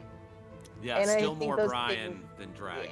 Yeah. But yeah, very true, Brunor. You're at this point, your mission has been to, return back and destroy these dragons, and your quest is directly linked with killing beasts that now share a similar power source to your own friend Brian. But again, you look down, in this moment, you kind of look down, and you see him like look back at you with those like sweet, adorable little eyes that he does, and he's still your boy, and still eagerly awaits future belly scritches. Bitches. Oh, he's going to get some scritches indeed. I'm flying us out of here. Bing, bang, boom. Boom, you double move out, you're off the map. You kind of like, I'm gonna try it. You kick him in the foot, and he instinctively just dips his weight, and you guys do a full barrel roll in the sky. And you're just like, oh man, it's like a sweet new ride. Yeah! Tynna Smoothhands, you're up. Yes, indeed. You see All right, the majestic sight flying in front of you. God, my friends are cool. Oh, yes, amazing. We're cool friends. So I'm running along, and I'm also thinking about the horror of the unremarkable turned extremely horrible child that did the back acrobatics.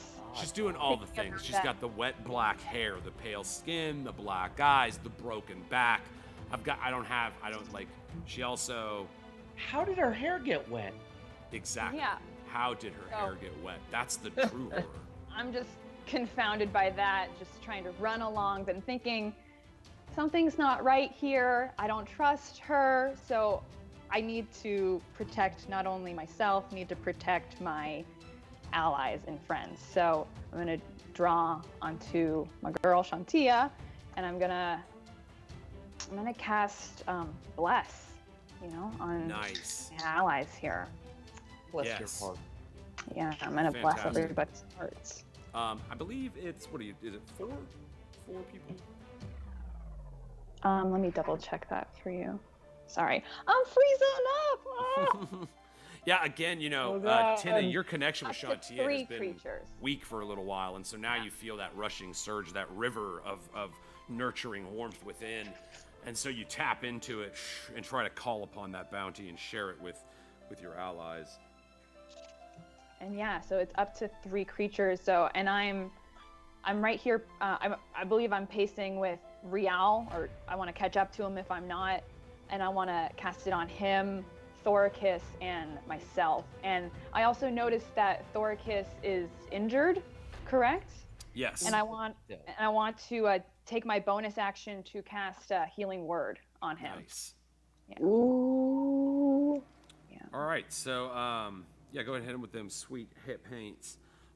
You move forward, and again, you actually realize, Tynna, that the treants at this point are no longer aggressively acting toward you. Okay, good. So you guys are actually out of intermission. The encounter with them is over so long as you continue leaving. So you call upon that blessing. You see Rial in front of you, Thoricus to your side, and you call in that warmth and bounty upon you guys. Remember, this is a really good one. It gives you a D4 to all your saving throws and to your attack rolls. So it's a powerful little spell. Heal, yeah. And you feel that warmth, that nurturing. You guys recall what Tynna's old magic felt like, and this is much different. There's a warmth to it. Shit's so old. Yeah, and then as I tap into that river of light and healing, I know that it's right that we're leaving this area, and Shantia is pleased that we're moving on. You absolutely do feel that. This nature has always set you. It felt unpleasant. There was something almost like the difference between old and new magics. And although, yes, tree creatures and nature, you as a symbol of that type of energy in this plane did not feel that same resonation from it. You had to draw from it mightily to pull it to your will, rather than it bending so easily like it has, in the forests around the Malachite Mountains, for instance. Yeah. But other than that, I believe I'm just gonna move as far forward as I can to catch up with the head of the group, and then that'll be my whole turn. All right. So, I'll bring you guys over. Just out of curiosity, how many hit points was that? Oh, sorry. Yeah, she healed you for 5. 5. Do I get any extra off of that for something or other kind of reason? From your life clear, correct? Don't you heal for additional hit points? I think she does. I think it's 3 yes. more. It's something plus the level of the spell. Yeah. Oh my! I should write this down. It's yeah. Let me see. No. Here I have it. Little books, yeah, with lots of notes, woo, and I stickers, think it's 2 yeah. plus the spell's level, if I'm not mistaken. Number. Roll to the attack roll. Look at all these notes I have. Just look. Hitting them notes. Like Wow. memento tattooed on your Oh, body. notes. It was like D&D tonight, new voice. Yep. Yep. It's the only thing I need. Oh, here, hold up. I'm just checking it. Oh. I'm gonna pop into your character okay. real quick. 2 plus the spell's level. It's this Disciple of Life trait. It's one of your newer powers. I know you changed divinity sources, so some of this stuff is really new.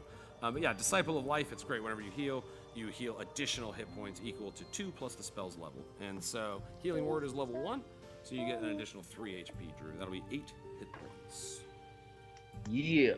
That's Smooth. Thank Real you so smooth. much. Thanks, T Smooth. Thanks. Extra nurture from your girl, Shanti. Hey. All right, so you guys, like I said, you're kind of out of the initiative. You notice, Thoricus, you kind of look over your shoulder as you guys continue running down this path, and you do see that one treant, like, he steps into the pathway, and then you see him just turn, and with his giant arms, just crosses them, and kind of watches you run. It doesn't look like he's hurling any more rocks or anything. So yeah, you guys managed to just kind of like run. Like I said, you run past the. You really at this point don't even see the girl. With so much speed did she just kind of skitter away. You're just kind of catching up, running in the direction that you know the cherry tree lies, and you coming around, you run past the trinkets and the offering plates and bowls, back in through kind of the more jungly swamp kind of trees, past the karsts that stood between you and the cherry tree.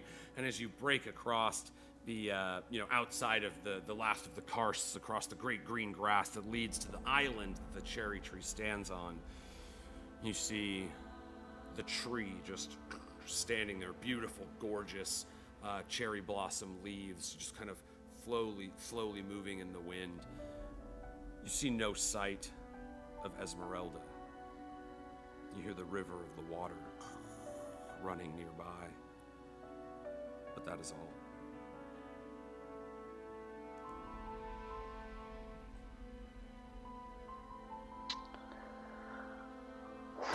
You're still on the north bank, by the way.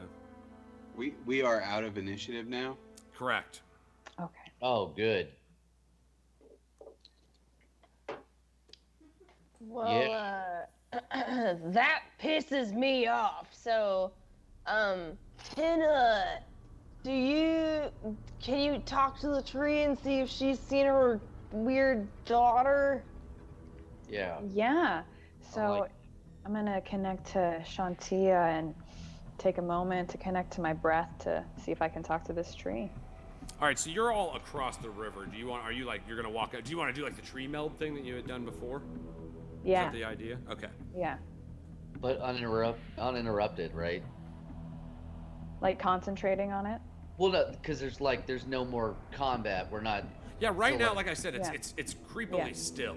There, all you hear is the slowly running water.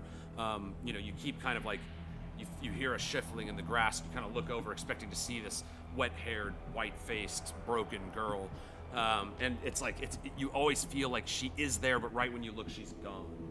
And so you're just kind of like very unnerved. But it is important to note you're not in initiative right now. So if it's like you guys can recover and do whatever you want. You see if Bruno or Brian just kind of soars down to the ground and places his feet on kind of the wet ground on the north bank, and you hop off, and for a moment you all kind of like, even though yes everything's creepy and intense, you just kind of look over at the sight of Brian, the crocodile. Can I actually open up to the group? Absolutely. Yes, Jake. Yeah. Yeah. Yeah. What is it you want to say, Scarlett Johansson? What's up? Thank you. So we're all kind of like settling down. A voice told me to kill the girl. It was Ergon's voice. The laughter's in my head again.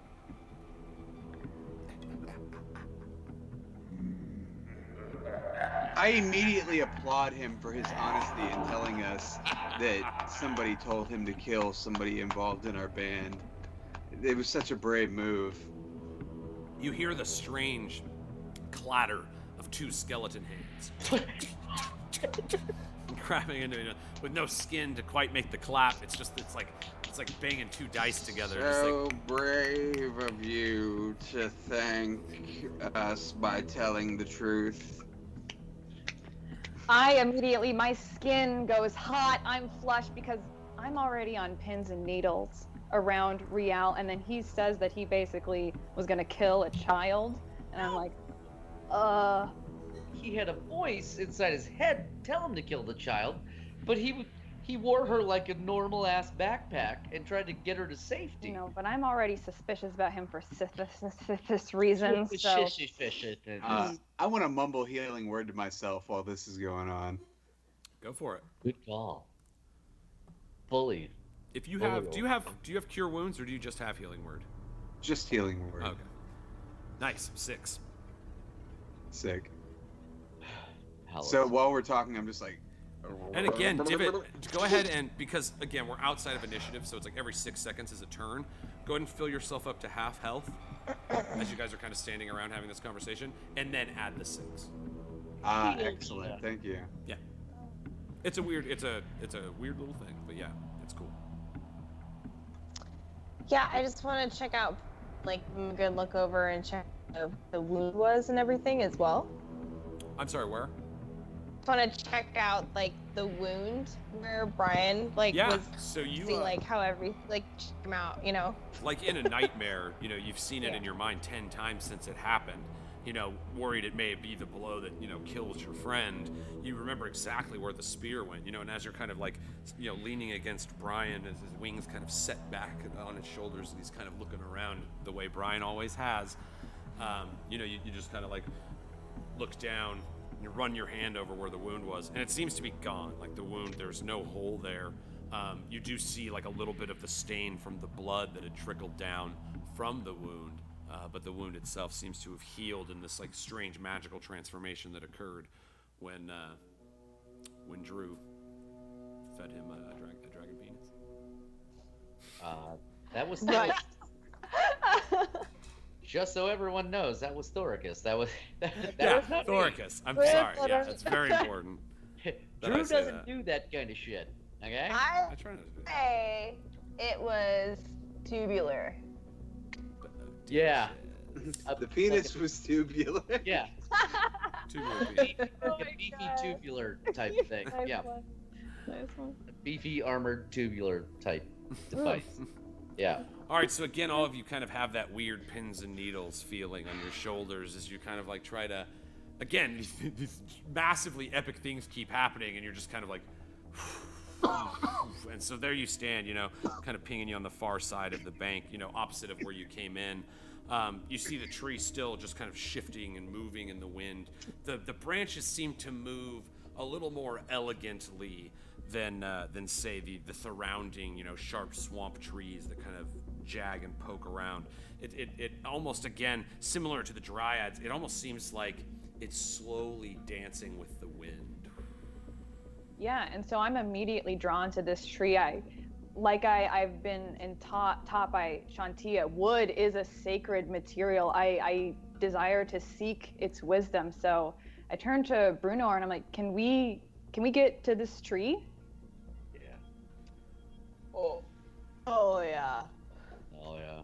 Oh yeah. Let's get Oh, to yeah. Oh yeah.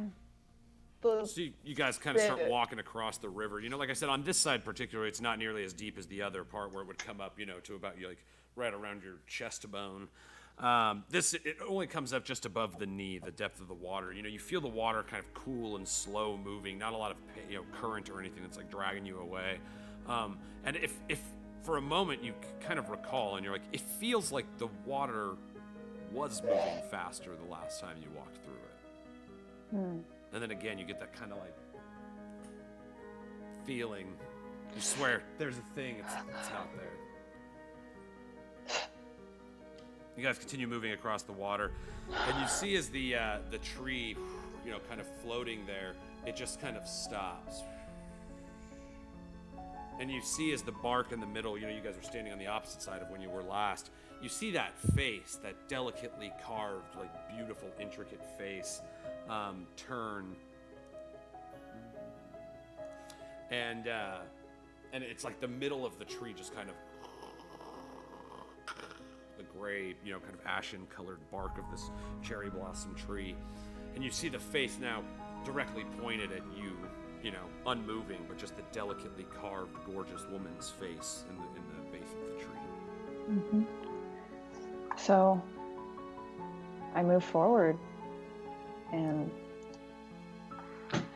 Now, are you attempting to do this as a ritual, which would take 10 minutes, or do you want to do it and spend the spell slot to do it, which I believe is 1 minute? let me double check my spell slots. How do we address her? Is she like royalty? Is it like your magistry? The lay tree. The lay tree. Yeah. almost got an inspiration point with that. I'm gonna spend the spell slot to do this. Okay. Yeah. All right, so you cast your augury. That's similar to the last time that you did it. You know, you kind of slowly walk up. You know, you feel like the water dripping off of your boot. The ground is pretty soft and green and lush, not nearly as vibrant and magical as the Technicolor explosion, you know, that occurred when that strange wave of magic was surrounding the island. Again, the branches of the tree kind of like stop and suspend themselves, but you see the leaves on the branches still continue to move with the gentle breeze that's blowing by. You reach out your hands, and once more you feel your fingers kind of like start slowly moving into the grooves of the bark as your fingers begin to meld with the wood. And that same glowing light, yellow energy, golden warmth, kind of floats between you and the tree as it did before, as you attempt to establish this bond. Again, using Shantia to channel your augury through this tree, you will, once the spell is cast, ask this tree a question. Consider what that may be. The rest of you are standing on the island, and again, there's still just that unsettled feeling. You know, it's like with how fast she moved, if you're not looking in a direction, she could be that. You know, it's just that unsettling feeling. where else would she go? You know, you even look just to kind of like double check your ideas, and there's even tracks in the ground that lead to this island. But once they reach the river, they stop, and there's none on the other side. I don't like that. I don't No, like sir. Well, so I would like to protect Tynna at this time. Like, make sure that while she is focusing on something else, I am watching her six, if you will. Yeah, you kind of post up, you know, just set on the other side, the protector fighter style that you use. You brace yourself with your shield at the ready, Angerel, Blade of the Keeper, at the side, kind of humming with magical energy. You know, you're ready. You know, although, you know, you got the EBGBs a little bit, you're not afraid. You're ready to protect your friend or if something is to happen. But again, it's that same idea that it's like, while you stand with your back to Tynna, it's like you can't really see what she sees, and you get that feeling that it's like, I swear there's somebody right there, and you look, and there's nothing there. But yes, the building light continues to grow. I'm also gonna ready just my bow for non-lethal while Tynna concentrates. So you just kind of, you know, you pull out the Daughter of Ash, and you're kind of, you know, looking around, and you just draw your bow, and it's that same thing. You're kind of like pointing it. You hear, you know, a rustle in the grass. You're quick to jump. You know, maybe it's like a big frog. It's just like, and then jumps, and you're like, oh God, I swear I almost killed that frog. You know, and so you're just a little jumpy, but yeah, you're at the ready. Specifically, you know, it's like if you're like readying an action, so to speak. You would just pick a direction and kind of be like, if anything comes from over there, I'll shoot it. Anything towards Tynna. Okay. If that works. Yeah, you know, Brunor's looking out from her 6, so you're kind of like looking past Brunor. You're like, if anything comes from that other side where you guys had come from originally when you came here the first time, the south bank of this little area, you know, you're kind of like aiming out that way. Like maybe she could come from the back, you know, try to take advantage of Brunor's lack of sight behind her. So yeah, you kind of start setting up a tactical field of view. She's squirrely though, damn it. Yeah. What about you guys, Thoricus and Divot?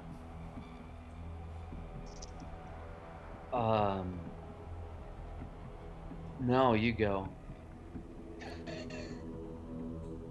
I couldn't possibly. Okay, all right. So Tynna is concentrating on the spell with the tree, but that doesn't mean the tree is concentrating on the spell with Tynna, correct? Correct. Okay. So while she's trying to talk to the tree, I'd like to send a message to the tree and be like, your daughter went excuse me.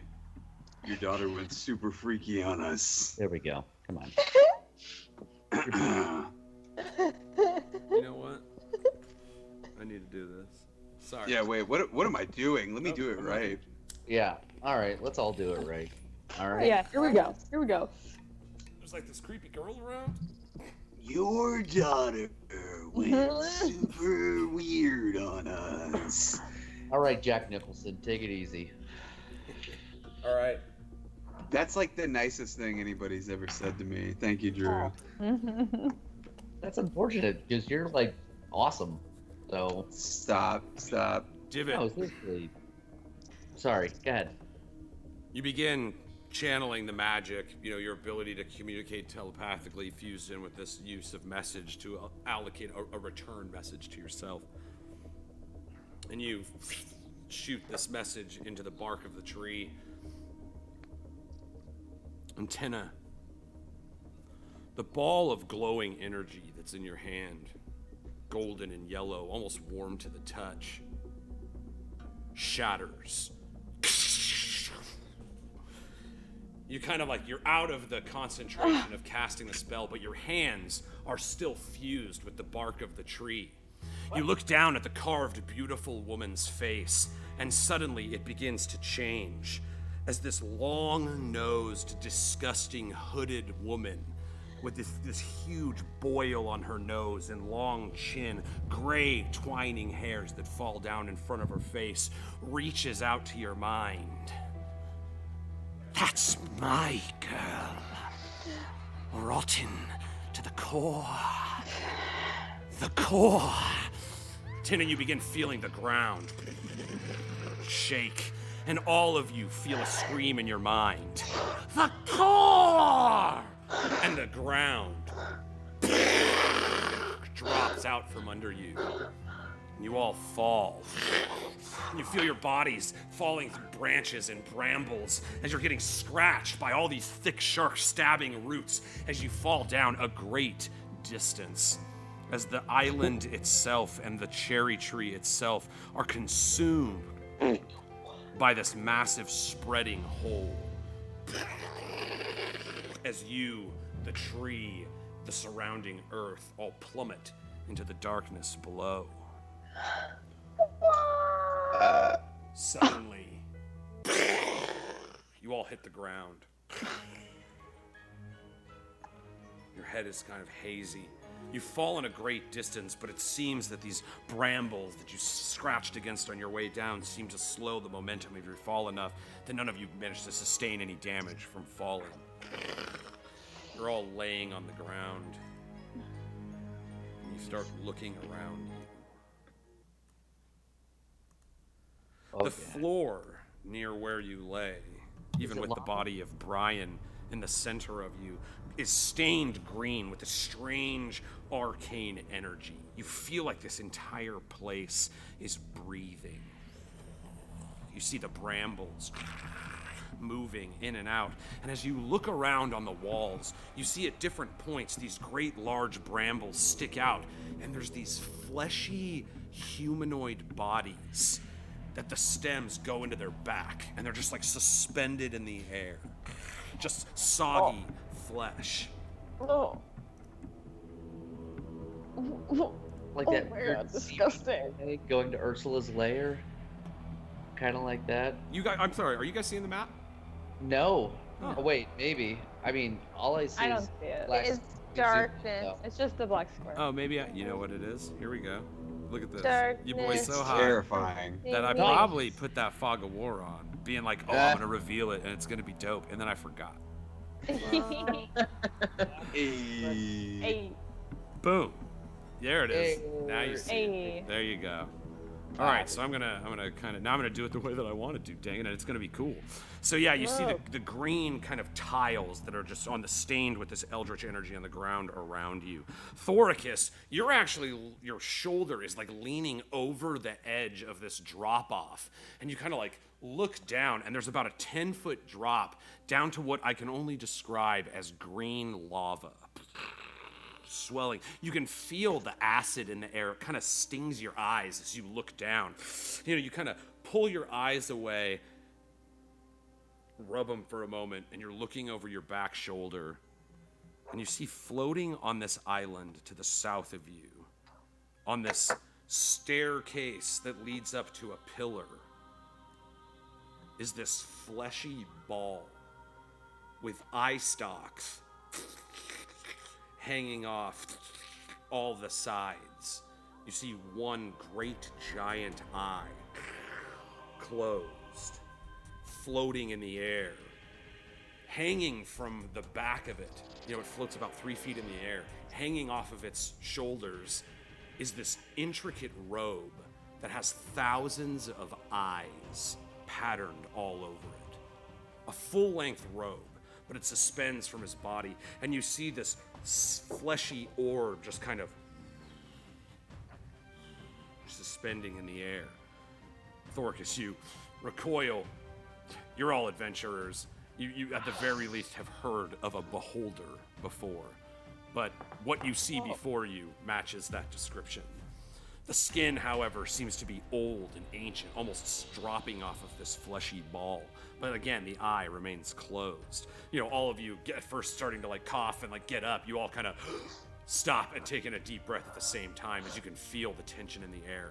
You look to the east and you see in this far corner tons of these little stalks of brambles with these fleshy humanoids hanging off of them, decorating the eastern wall, getting more in number as you go farther down, farther away, and even behind this strange island, you know, surrounded by this green lava acid in a great circle, where this floating beholder visage is currently.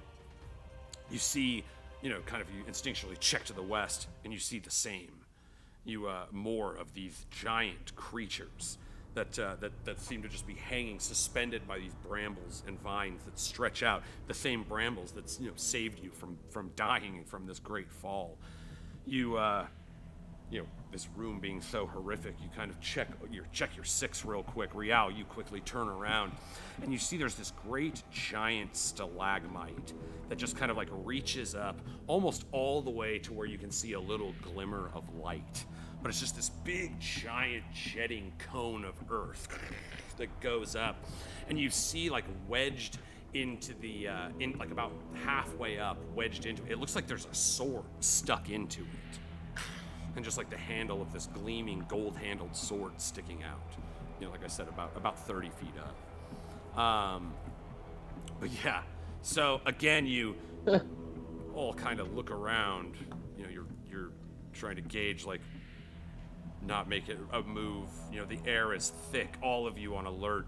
Again, even still, that strange feeling of that girl, is she down here? Like, even that, still, this shattering kind of fear fills you as this place just emanates this dark energy. And you know this energy well. This is the exact same corruption from the Mirkwood.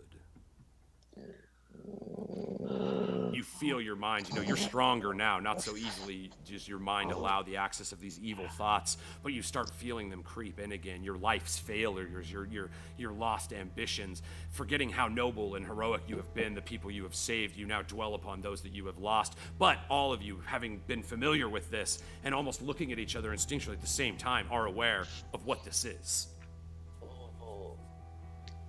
And I'm still trying to shake off that voice, rotten to the core. I still have never gotten over my trickery past, my lying, my thievery ways, and all of a sudden, I'm starting to think about that right now, and I don't feel so good. Yes, the creeping madness, it just brings so much power to your inner demons that, unless you're paying attention to it, it's easy to let those old weaknesses, those the things that you'd rather not share, creep in. And all of you as traveling people with pretty intense histories, have that same pit that you all push against. But you all in camaraderie, in the five, as you all kind of like lay, around again with the big giant crest of Brian kind of seemingly fine, standing on his feet and just kind of looking around. But yeah, again, the air's so thick you could cut it with a knife. What do you do? I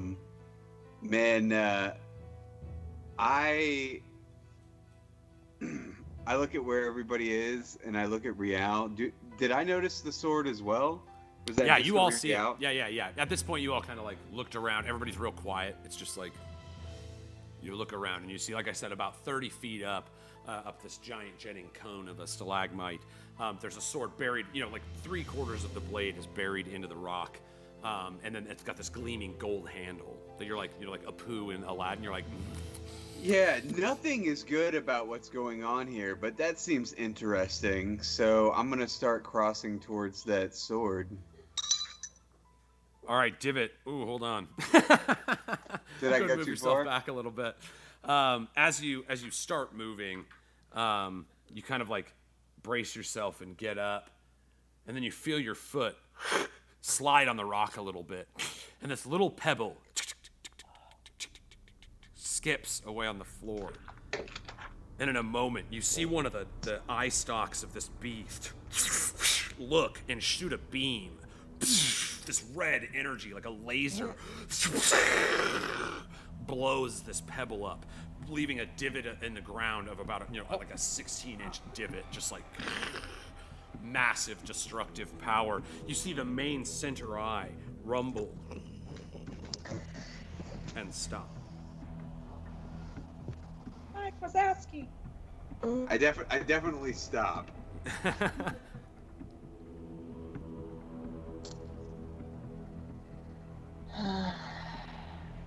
You all saw that, of course. Brian's just kind of like,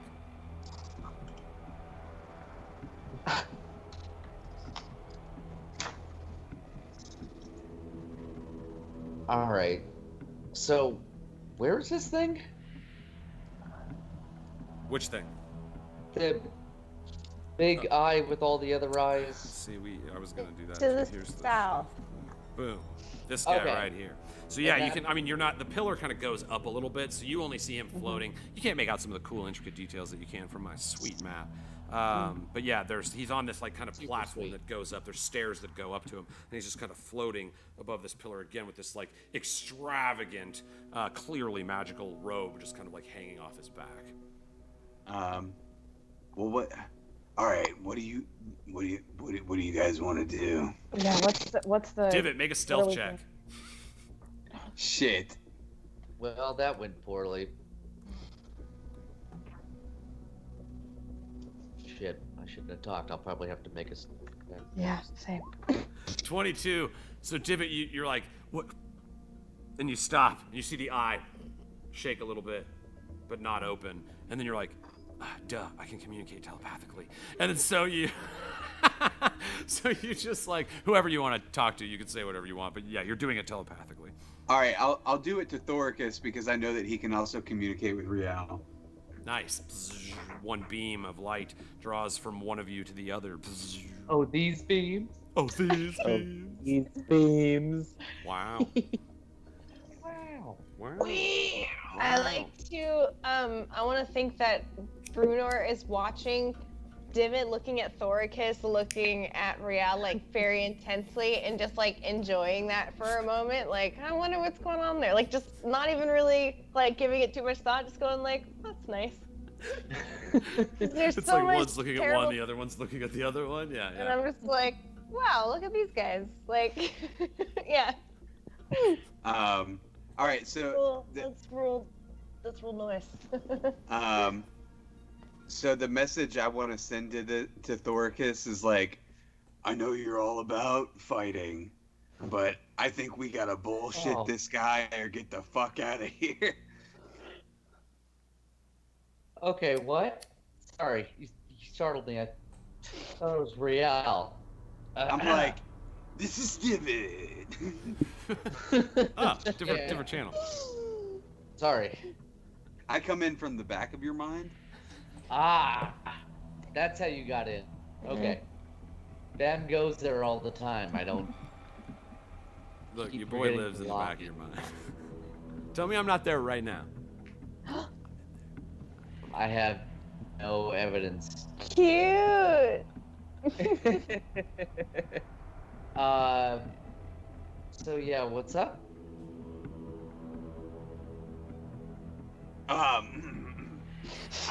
Thoricus, Yeah. I know you're all about that battle, but Right.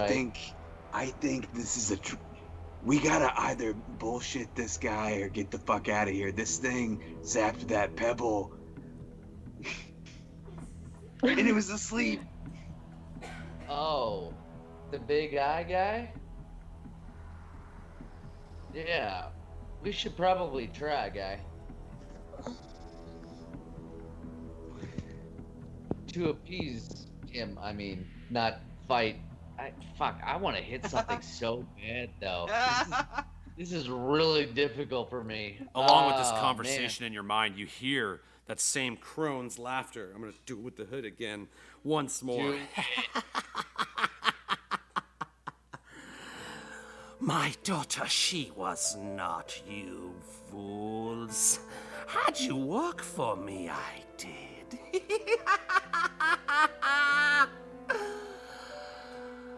I was trapped here. Too powerful for Queen Mab herself, stranded on this island in the body of this tree. Until my roots tapped into an ancient power. I planted the girl like a seed and let her grow in the realm of men. But she is only my own power that you have returned to me. And now for synthesis, I shall rid you.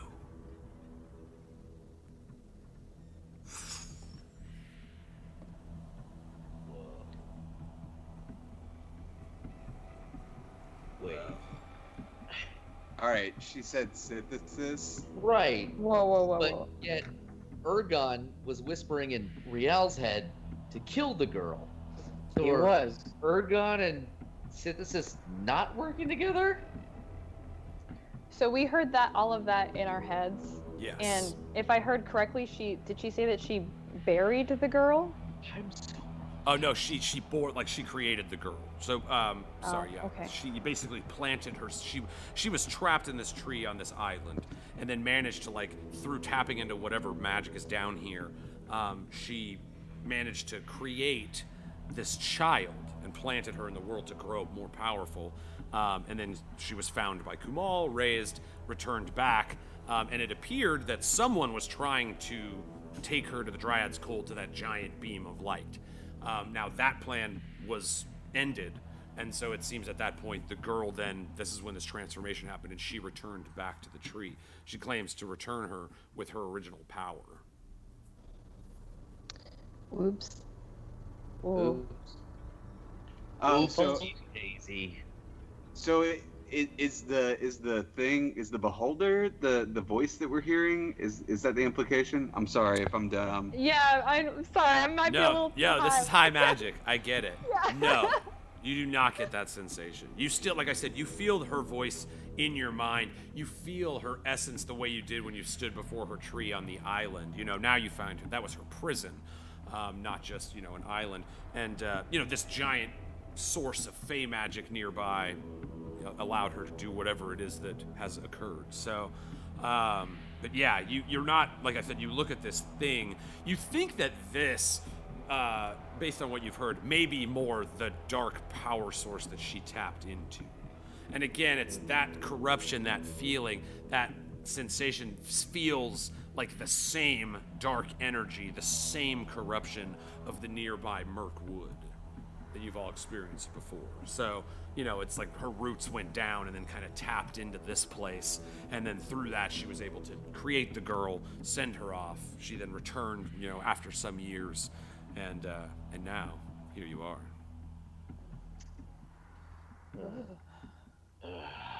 Yeesh. You hear the shifting brambles kind of scraping on the walls as the fleshy body sacks just kind of dip and move.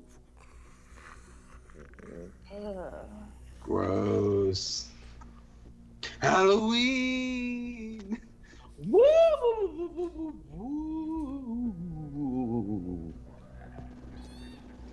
Fred Ward, what do you have to say about that? Yeah, Fred Ward, stop me from doing something stupid again. I say you do whatever you like. Lord. And I tell you what you want to hear. Thus saith Fred Ward. So saith Fred Ward. Honey, Fred Ward. What are you talking Do about? it. Fred? Do it, David. Make big moves. Okay, all right. All right, so based on that voice, I assume that this thing in the center of the room is like maybe some kind of slave, or she's tapping into it or something. But I think, all right, this thing looks pretty powerful. She seems pretty powerful. Best case scenario, I make them the enemy of my enemy as my friend. And I want to communicate with this thing, and I'm like, are you tired of being taken advantage of? David, you make the magical connection with the mind. And you feel like your magic is pushing through an immense darkness.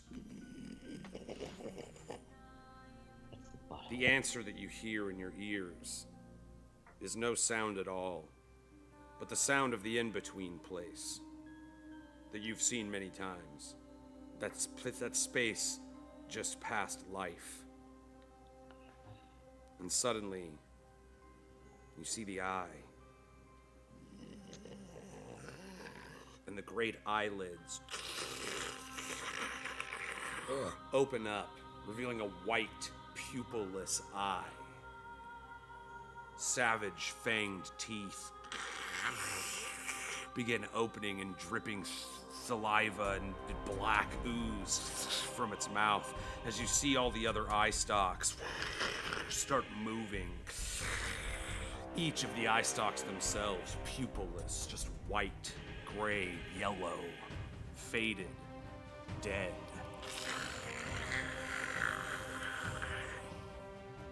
Divot from behind you.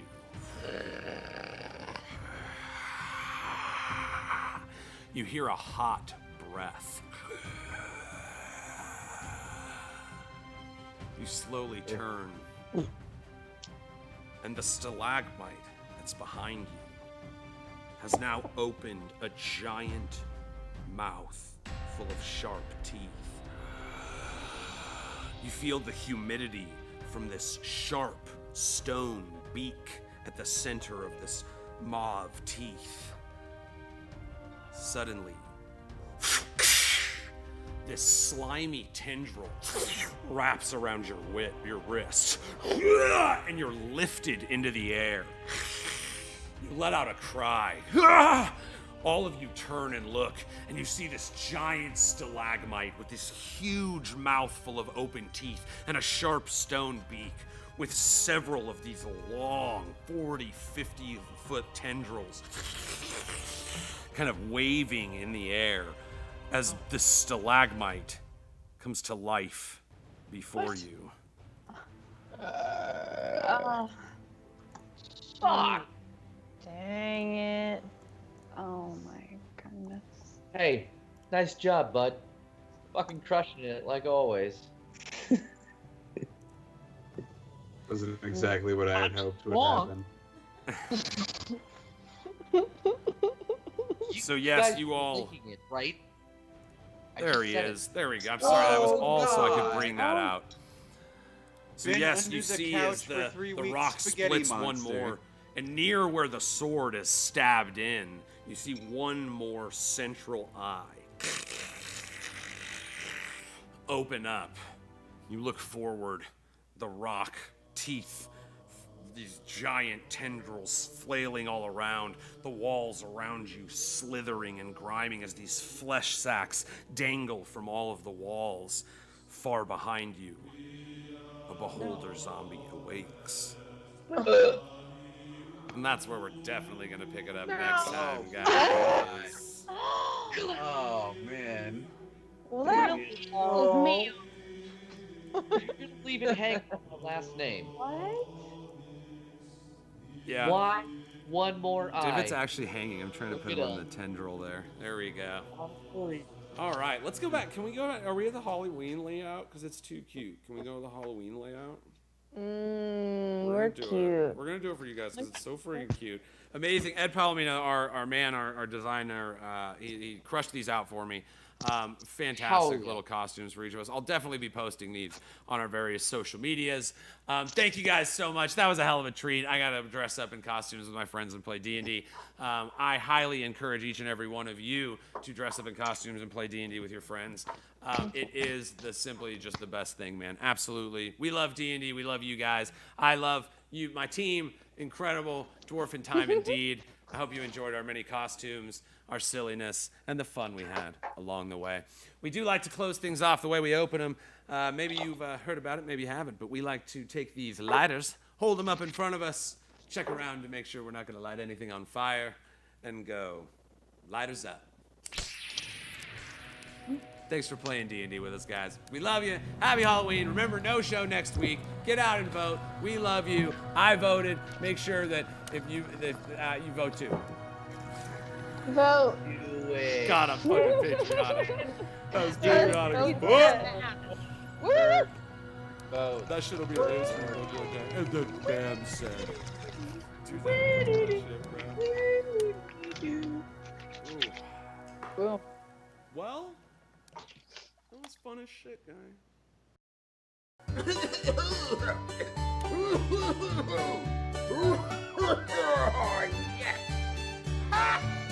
So what? You can't touch me, 'cause I'm from the internet.